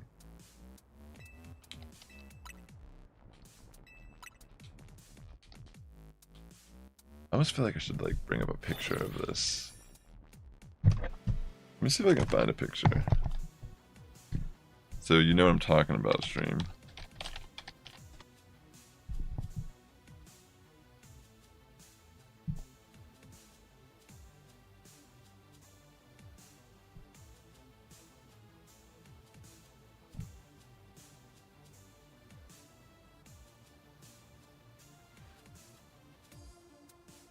Sorry, I'm like trying to find.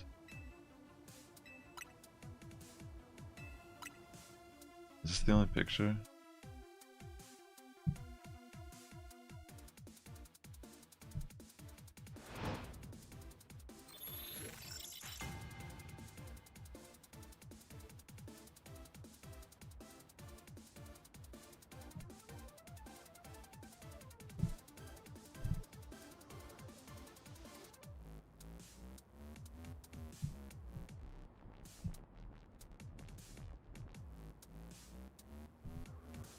Hold on.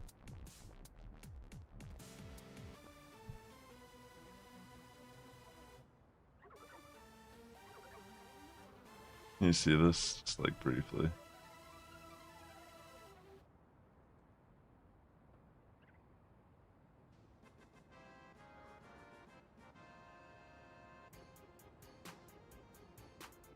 This cannon thing.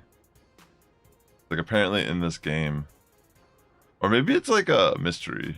Wait, what does it say? Pokemon something. Whatever game this is.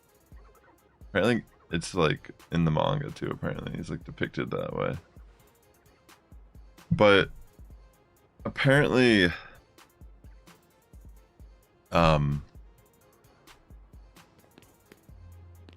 yeah, it's just like interesting, I guess. What if that was the mega evolution, I guess is ultimately what I'm trying to say.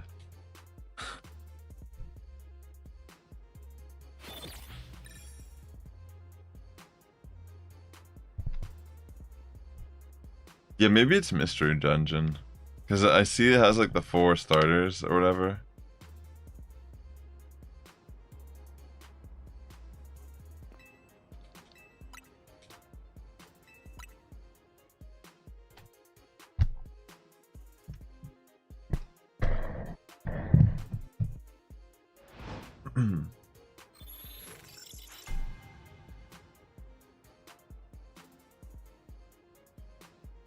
Yeah, they're actually... I played one before. I had fun playing it. It's pretty enjoyable.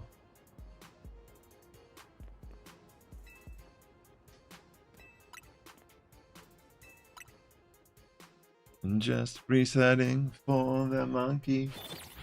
Monkey. Just for the monkey. The monkey.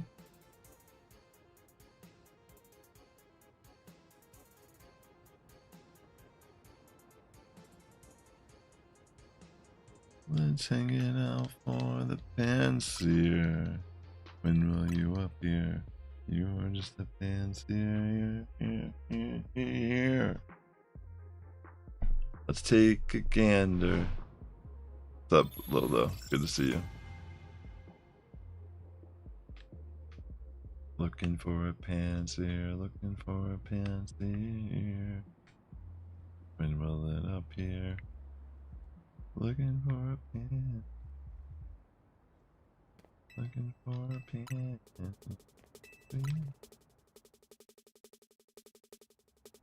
How's it hanging? We're getting up to the holiday season here. 'Tis the season to be jolly. Fa la la la la la la la la.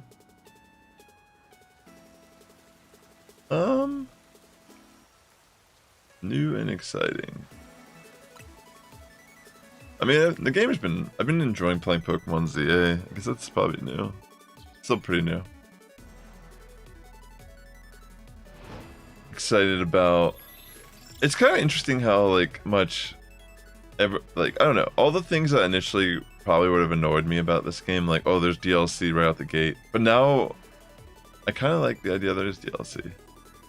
I'm kind of like looking forward to the fact that there's going to be more Mega Evolutions introduced, and I mean, realistically, Pokemon games have been milking us for money since the beginning.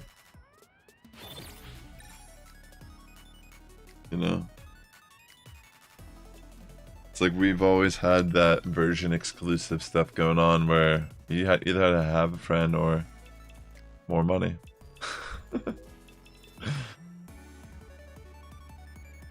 And if you don't have friends, then you probably have more money. So it kind of works out. Or maybe you don't have friends. Yeah, cloning items and stuff. That's right, the Master Ball stuff. That's wild. That's a different time.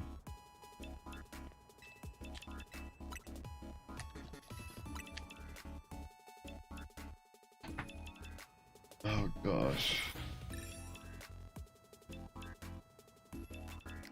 Been here like for about 3 hours and a half. I've gotten 2 Pansage shinies and 1 Larvitar. Not too bad. Yo man, I really appreciate that. I appreciate that you've been enjoying it.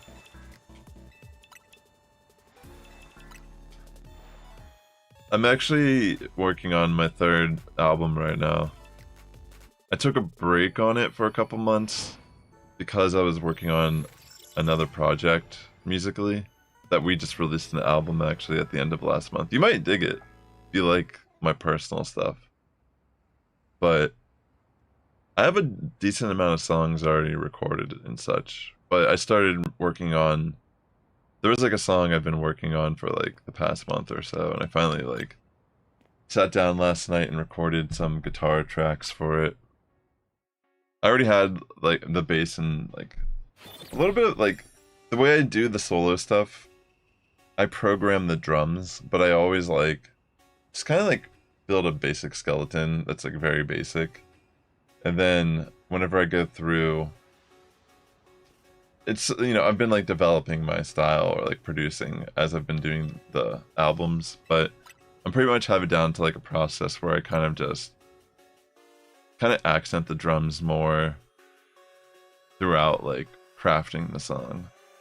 Because I treat the drums more as like a metronome early on, and then I just kind of like go in and really lock in a groove that like complements the bass.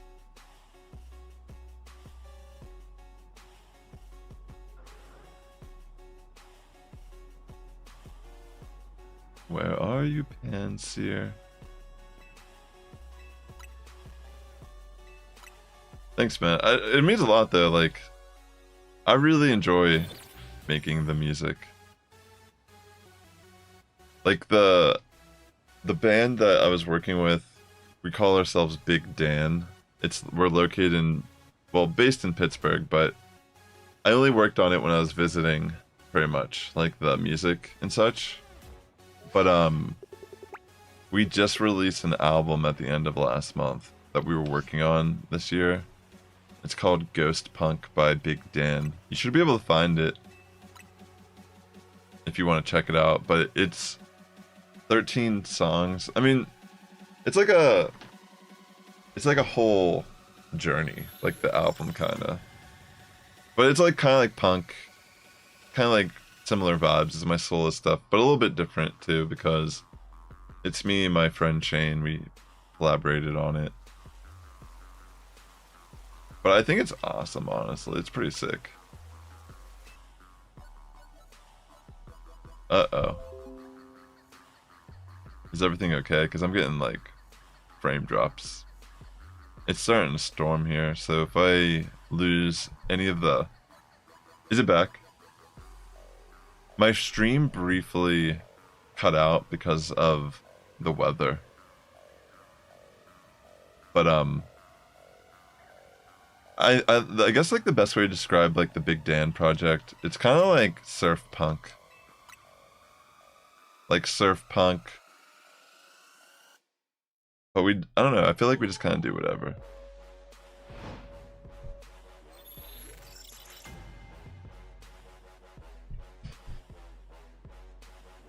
Alright.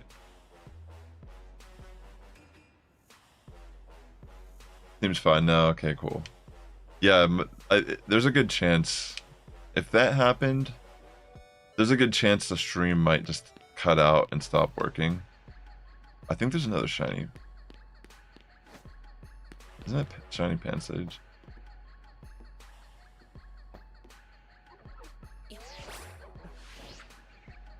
It might not be though.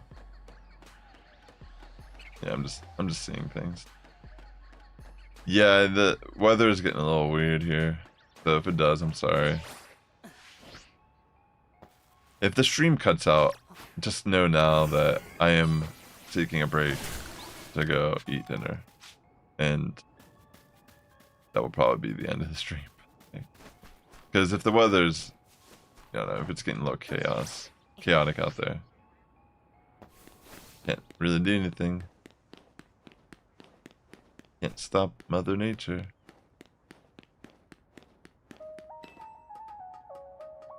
But yeah, I was just trying to say, like, I'm really proud of the Big Dan music.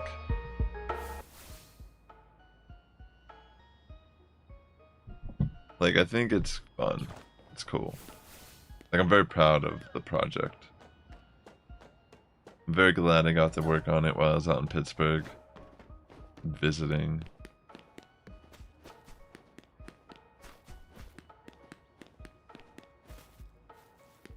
That was made it worth it in a lot of ways.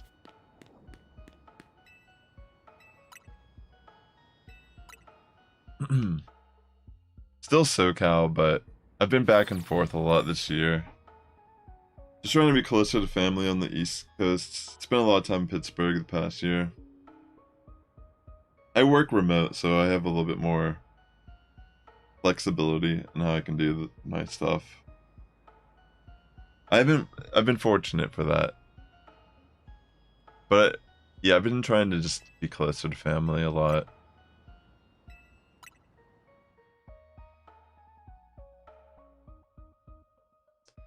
Trying to be close to the family while I can. It's expensive though, for sure.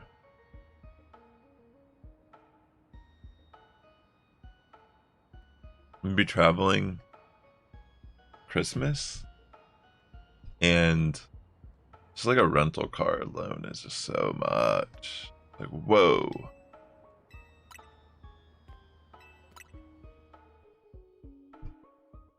I could be buying a real car that I'll just never need again in that area.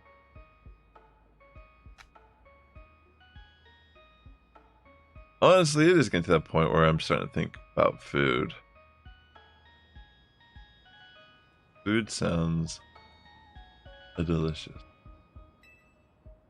Apparently yesterday was like National Chicken Sandwich Day in America. I don't know if it's like a like I don't even know about, it's just apparently a real thing. But there was these deals going on like everywhere.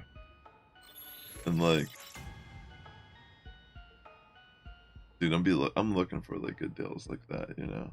Like $1 chicken sandwich from KFC. I won't go buy KFC normally. I feel like it's overpriced, but I'll go for $1. Down bad. I honestly really haven't been to KFC in so long. But I recently got like interested in like, you know, before maybe I'd care more about my like privacy of my phone or something. Yeah, right, Alfie. Last time we went to KFC was for a free code for Diablo 4. Oh, really? They did that? That sounds cool. Seems like a good reason to go. Yeah, America has holidays that are all about just getting you to spend money. But, you know, consequently, it almost like has to lower the defenses of these corporations to like expose like, oh, we make so much profit that we can afford to like give you this thing for free that we normally charge like whatever amount of money. Like McDonald's especially. Like if you ever, like what I was trying to say is the food apps. I've been trying to take advantage of food apps, like especially during the last month of October for McDonald's doing the Monopoly thing. I was trying to score free food and like cheat the system in the way where like McDonald's is like if you have rewards or an offer in the app, you can't use that stuff at the same time. But you can time it so like if you're driving there and it takes 15 minutes, you order it before you get there.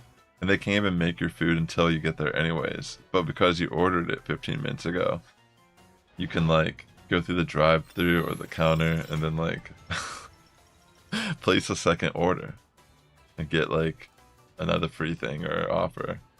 I know. But it's like McDonald's, like you're kind of killing yourself by doing this. But sometimes you have to make some sacrifices for your pocket. Temporarily, you know, and then just like eat a salad to rejuvenate a little bit. But yeah, I've always questioned McDonald's in general just because look at how there's so much evidence that the food doesn't even decompose. It's sad. I remember being a kid and just the joys of a Happy Meal. I'll get my daughter a Happy Meal and I'll feel like such a bad dad. Like I'll just, like even though she's like loving it, I'll just feel like, man, I feel like such a terrible parent that This is why I just fed my kid. But I don't know.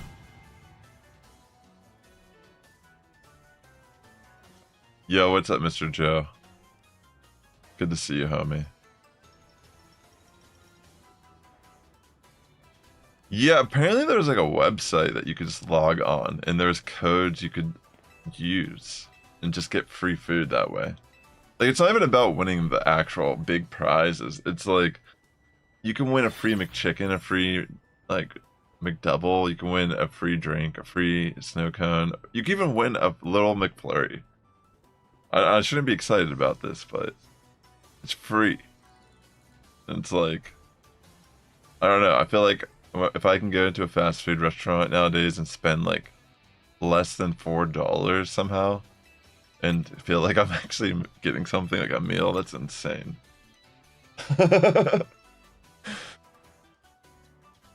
Yeah, fast food in general is pretty bad.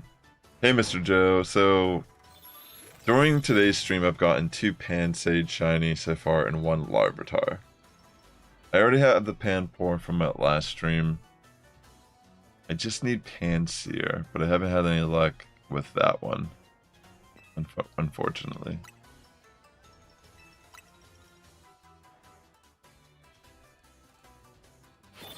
I feel like the food quality has changed a lot. Sometimes on TikTok, I'll find myself in these like TikToks where it's like talking about how food is made with like different, like our meat is not the same anymore. I forget what they call it. There's like a term. And it's like, I don't know, it's just like, you could just find yourself in little rabbit holes.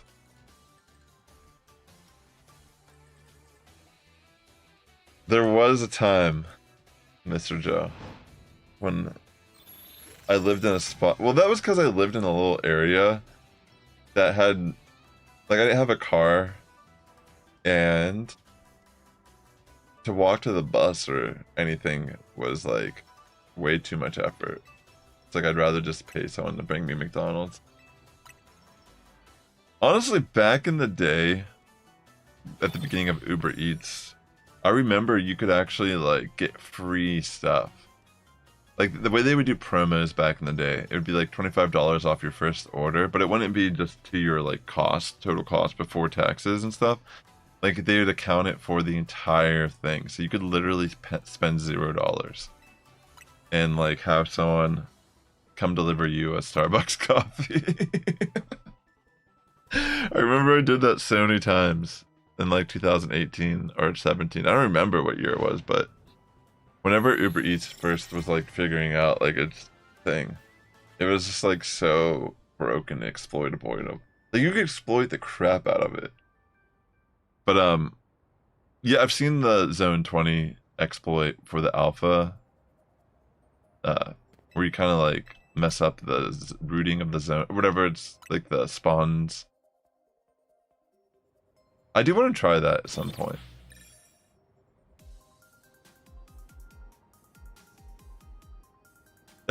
Mr. Joe. I don't remember like what the options were.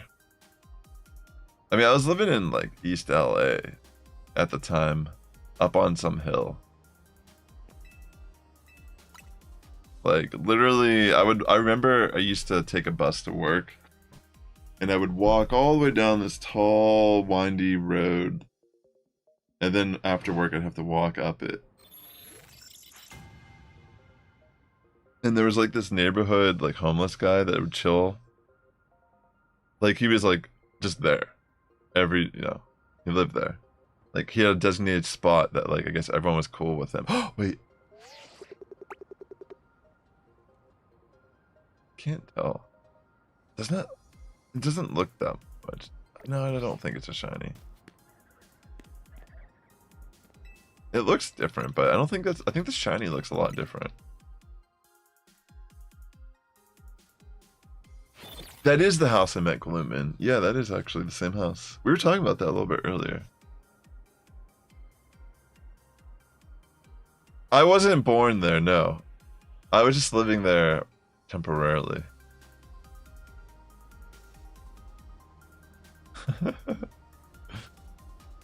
I grew up near Pittsburgh in Pennsylvania.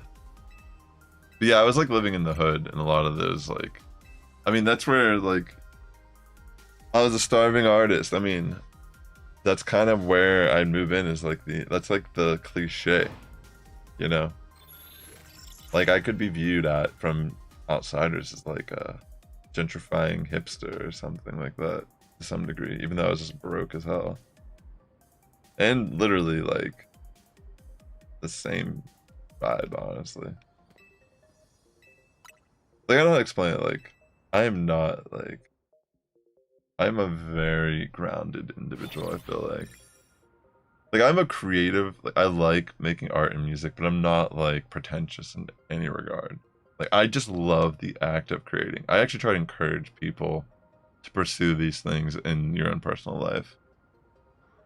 Like it's not about like, you know, to me it's all about just self-serving in the regard of like what you can achieve and learn about yourself throughout that journey. It almost can give you clarity of your own like struggles of existence.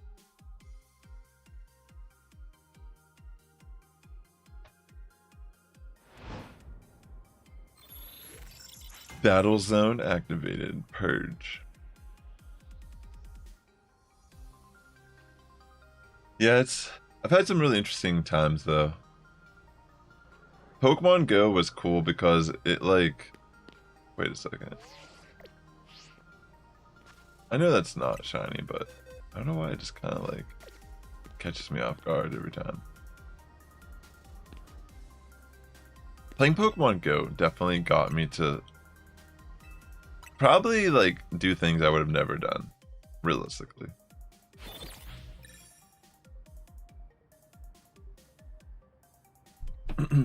Gloom, the good old girl. Good old Gloom. Sweetest girl ever. My sweet little baby. Little.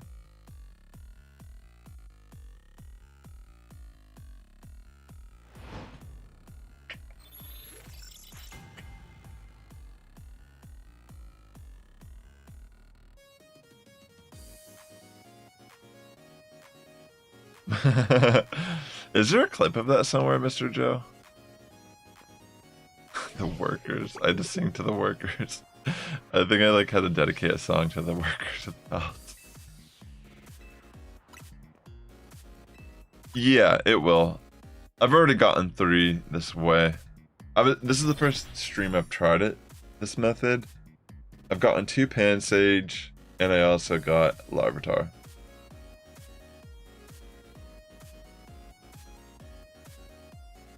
Yeah, it's so interesting. I gotta give it credit where credit's due.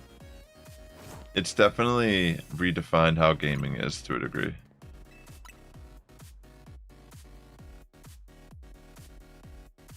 Those early day memories are always gonna like hit harder though. They still do a lot of meetups, like everywhere. It's still very popular. Like people organize over Discord and all that still. Facebook groups, WhatsApp. It's just not as like you can totally spot it when you're out in the wild. Like I was out visiting family in Lakewood, Ohio recently. Like early October I was out there and I was doing it was when they were doing the Mega Metagross raids in Go when it first debuted that weekend. We happened to be out getting some things for the house and there was a large group of people clearly raiding Mega Metagross, and I wasn't really planning to like grind Mega Metagross or, you know, like it's like sure I want it, but I'm not. I was doing other stuff.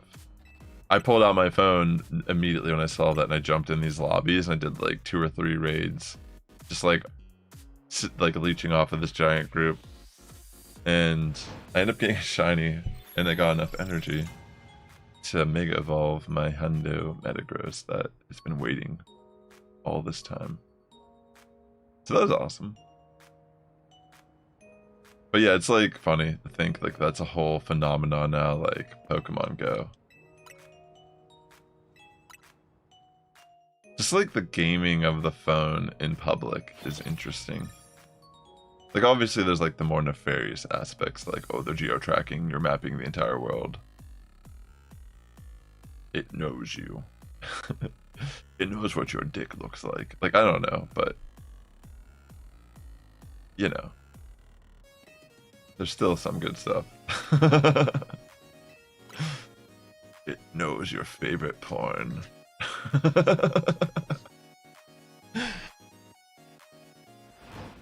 I mean, you're in incognito mode, but somehow it just remembers what you typed before. And the title page just always hits. When you be refreshing some straight bangers. You think incognito mode is really hiding you. It's not. Just giving you peace of mind. Anyways.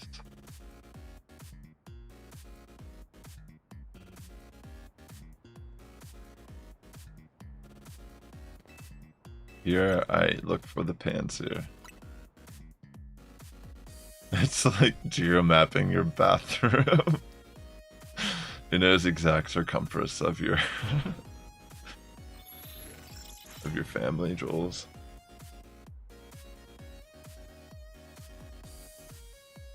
When you sleep, like they're recording your sleep apnea. Like Niantic knows you have sleep apnea before your partner does. I'm sorry, I don't know why it's funny to me. It shouldn't be. I'm old. That shouldn't even be funny.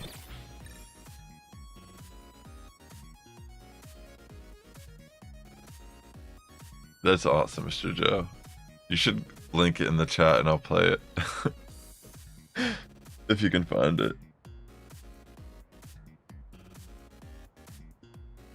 Where are you, monkey? Monkey D. Luffy. Monkey D. Luffy.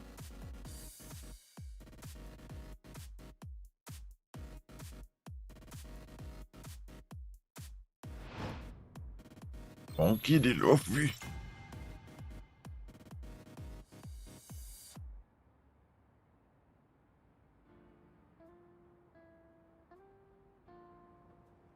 Yeah. He knows more than my own doctor. They know how much I'm walking. Where I'm going. It's like, where have you been? Where have you been, boy?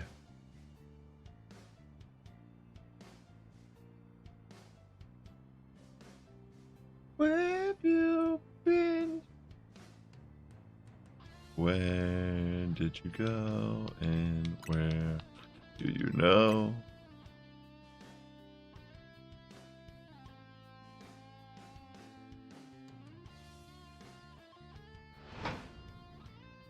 Come on.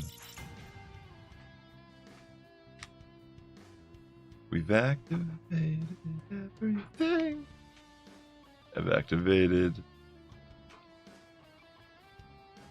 with my shiny monkey.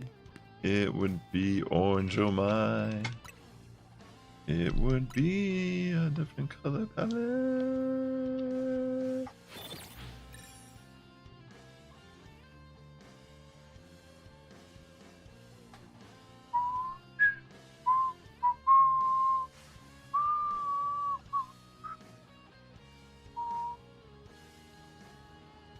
This guy has been geo-mapping Skid Row. I pretty much was, though. There was a Pokestop. I don't know who put the Pokestop in the spot where it was, but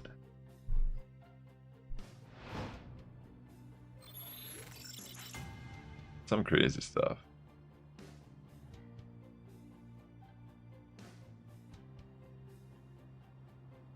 Never knew what would happen during those streams.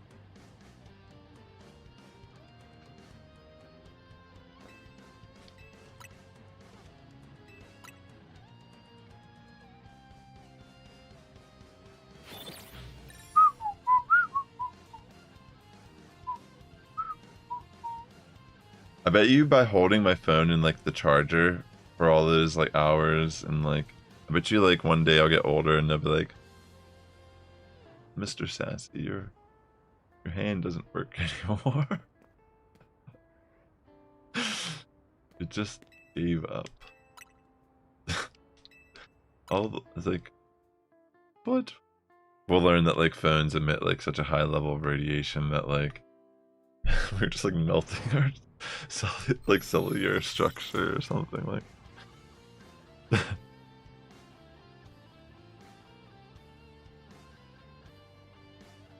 Yeah, I think that was like the first stream you came in. Whenever I was in that bar. That's like one stream that I just can never forget. And I was drinking, you know, but it's just such a vivid memory of like me and Grum drinking.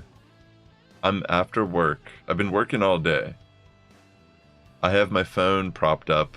We're talking to the stream, doing trades. Like luring up the stop around us. Just like shooting the shit, you know? And like this couple is just so mad that I'm sitting next to them. And yeah, essentially like just got into it with me. Cause I guess like they were like talking shit. But like, I guess they expected me just to like ignore them. And I was like, why are you talking about me like that? It's weird. And then like the guy left. That wasn't your first? Wow. I remember you being there though. Maybe like I made you mod at that time. Or it was like around that time. That was like when you became the moderator. I was like, oh, I'm like, so this guy's gonna like back me up when I'm out here like arguing with people. Like, he should be a moderator for sure. This guy's on my side. All right, here, you're mod.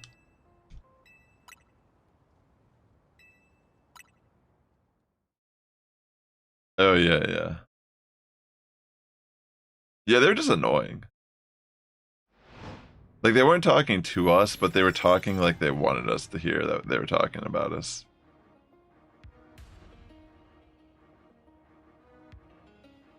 I mean, that was more petty at that time too. Like, that was like almost a decade ago at this point, which is crazy to think. It's almost that long ago. But I was like young. Like, I mean, I was in my 20s, but like I was absolutely like, it's like I just moved to Los Angeles a couple years earlier. That's like the furthest I've ever been from home. I was like rediscovering myself. I was going kind of wild, honestly. I don't even like, I had so many interesting things occur throughout the time span being in Los Angeles. It's so much calmer nowadays. But yeah, definitely some interesting stuff that I will not even discuss on the stream. But when I was broadcasting a lot of those streams inadvertently, like, it's kind of intertwined into the, like, you know. That's what I was wondering. I looked and I couldn't really see anything. Like, I did see like Esper and stuff, but none of them were ever really shiny when I ran past them.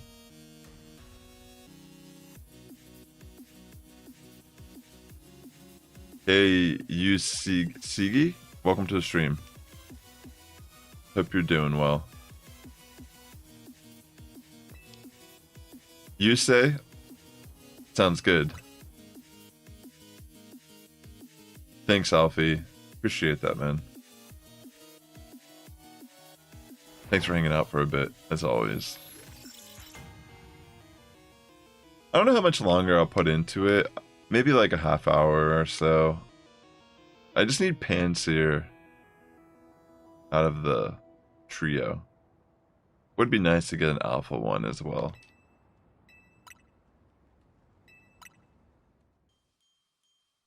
But if I just need to try again, I mean, thankfully I haven't got any dupes yet. I mean, actually that's not true. I have 2 Pansage, but I got them both at the same time, so it doesn't really feel like a dupe. Like, no lie, at the very beginning of the stream, you can even rewatch it. Within 10 minutes, I found a shiny Pansage, but I couldn't tell if it was shiny, so I sat in the bench one more time, and then I went and checked it, and there was 2.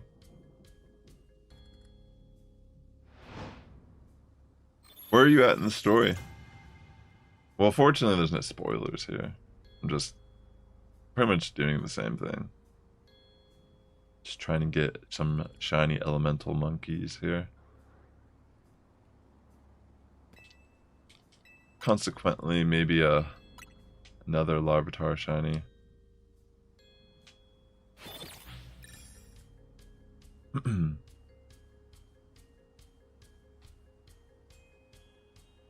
I've been getting very nostalgic lately.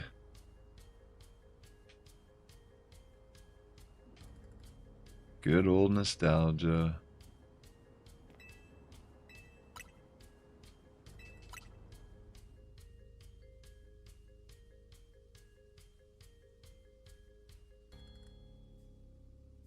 You're at Mega Bennett. Oh, cool. Not bad.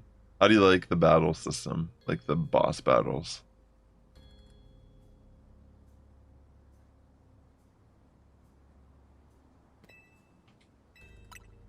Nothing.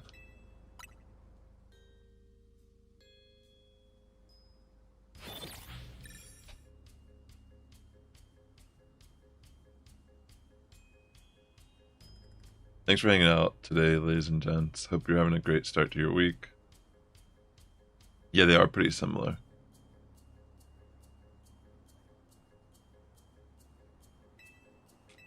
But the fighting is a little bit different. Just because of the nature of the new system.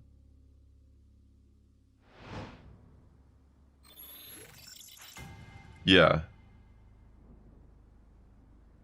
It's kind of nuts. I feel like I put so many... Like, because I mean, I had to do all the 1,000 battles for the shiny charm. Playing the online stuff's pretty fun. Did you get a chance to do any of that yet? You don't really need EV trained Pokemon or whatever to get your stones. There's no way you can lose points. Just by playing, you always gain points. So you can always rank up even by hitting last place. But like, you're probably not even gonna come in last place, honestly. Whoa. Sorry, that was like very loud.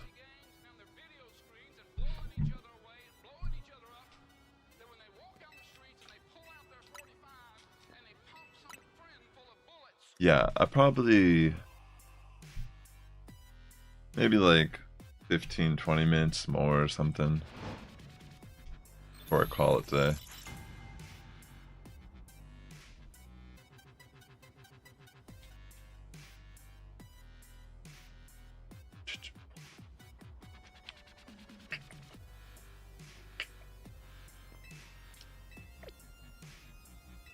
Oops.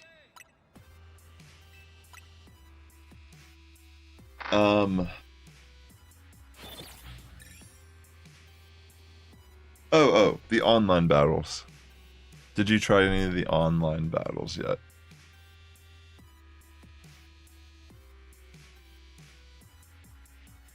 Where you can get Greninjite and the Delphoxite, I think it's called.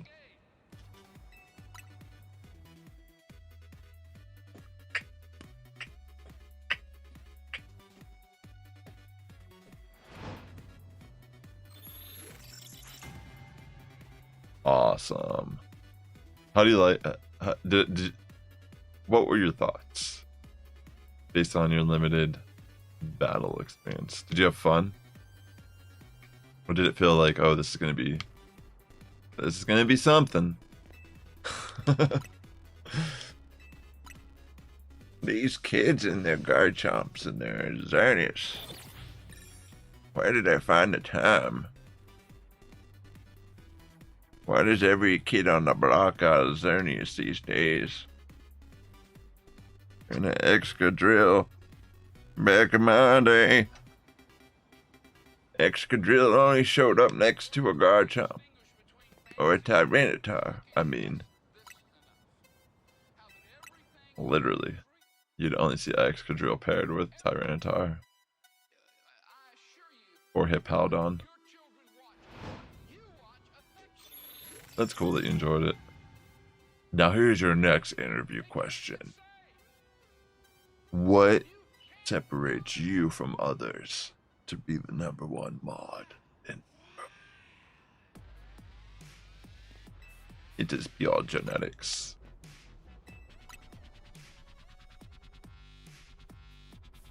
Yeah, you can use that for sure. It caps you up. And honestly, training your Pokemon doesn't matter. Like, it matters if you care and you want to, like, play the game at a more interesting level, but it actually really doesn't matter. It's like essentially like, even if you go in with like nothing trained,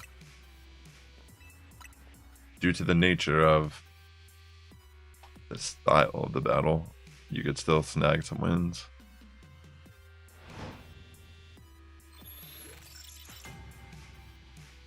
This is some chronically online stuff right now. I was by birthright. My family immigrated here in the early 19th century, so I could be your moderator.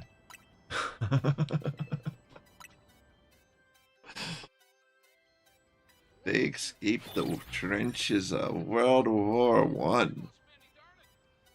Just so you don't have a spam bot in your chat. Or a slightly off-color comment directed at you. Genetics are crazy.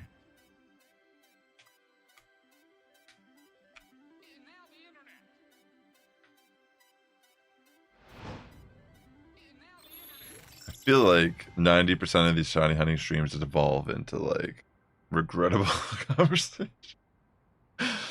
Like nothing to be ashamed of. Just probably would never publicly said half this stuff.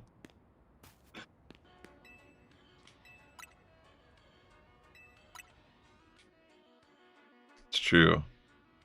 Your sheer existence and chance, the love of the people prior to you that brought forth your existence, is a beautiful thing. I should thank them. I should call them up and say thank you, Mrs. Mr. Joe and Mr. Joe. For you too have put in good work.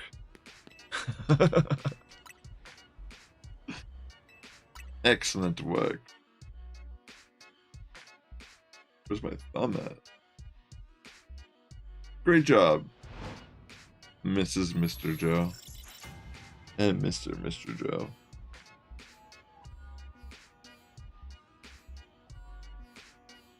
Mr. Joe is actually my middle name. My real name is Jacob. I think I see a shiny monkey.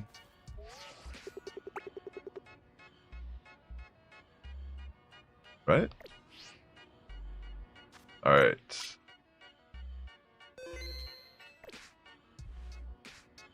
Let me go over and check out this monkey. So that's all 3, but I didn't get an alpha one, which makes me like...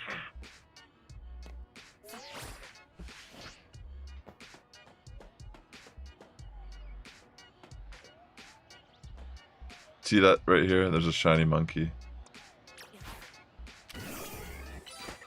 Let me knock out this one.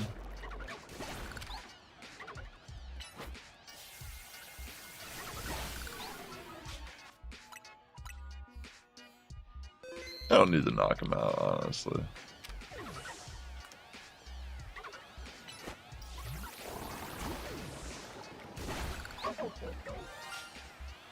Why, hello there, my friend.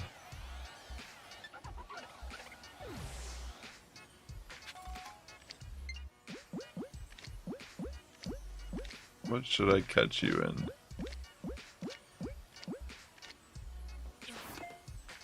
Oops. It's fine. Paints here.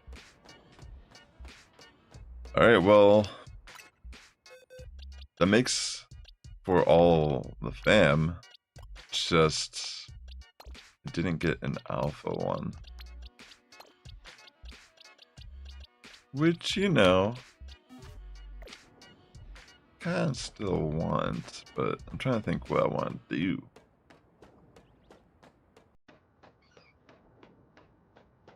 I'm gonna check around here. See if anything else spawned in.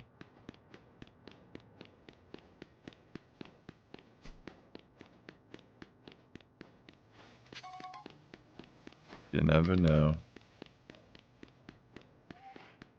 Like that thing.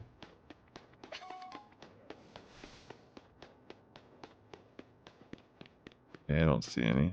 Maybe down here. Just check.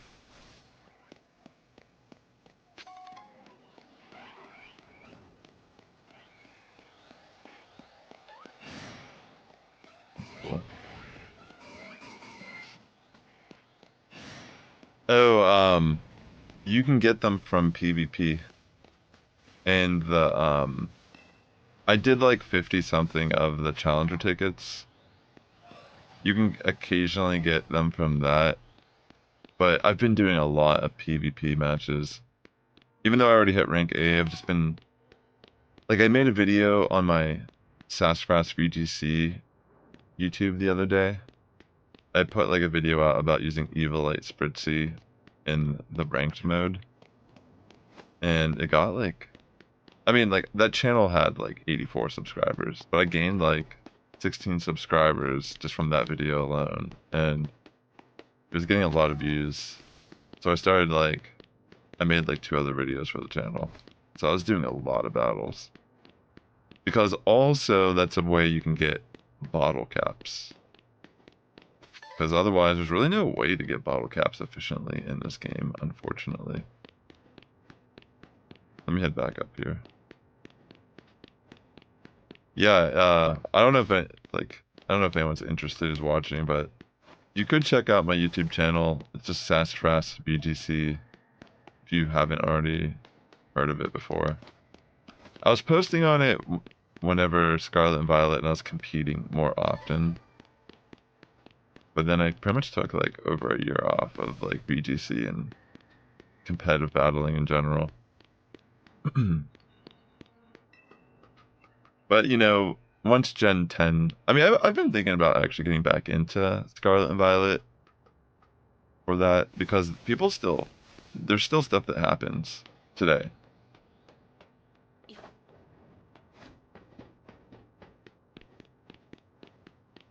But like there's still like online tournaments and such. I think there was one that even just happened this past weekend.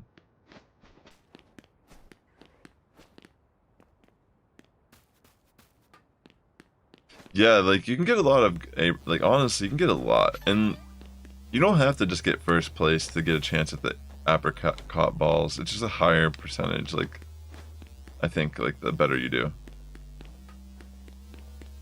No, I didn't do the Hydreigon raid. I forgot. I've missed so many of the Mightiest Mark raids. Honestly, I just kind of like stopped paying attention to them. Like, I like marks, but I think because of the way, like, trying to get all the ribbons and stuff on a Pokemon, I don't know how to explain it. Like, it almost just feels like a new mark that kind of like, I don't know how to explain it. Like, it kind of like, you can't 100% a Pokemon because of this mark. I mean, there's already been marks like that, but it's like cool to have a Mightiest Mark Pokemon, but then it's like this is your starting point of that Pokemon in relation to the I don't know, maybe I'm losing my mind a little bit. I think that might make a little sense, but honestly, chat, it's been like, I was gonna stop streaming in about 10-15 minutes anyways, and I do want to get the alpha monkey, but I'm fairly happy just getting the base forms because there's really no reason that I need the alpha, but it would have been cool to get it, and I might try another time to still get it, but I am happy just getting one of each of the base forms.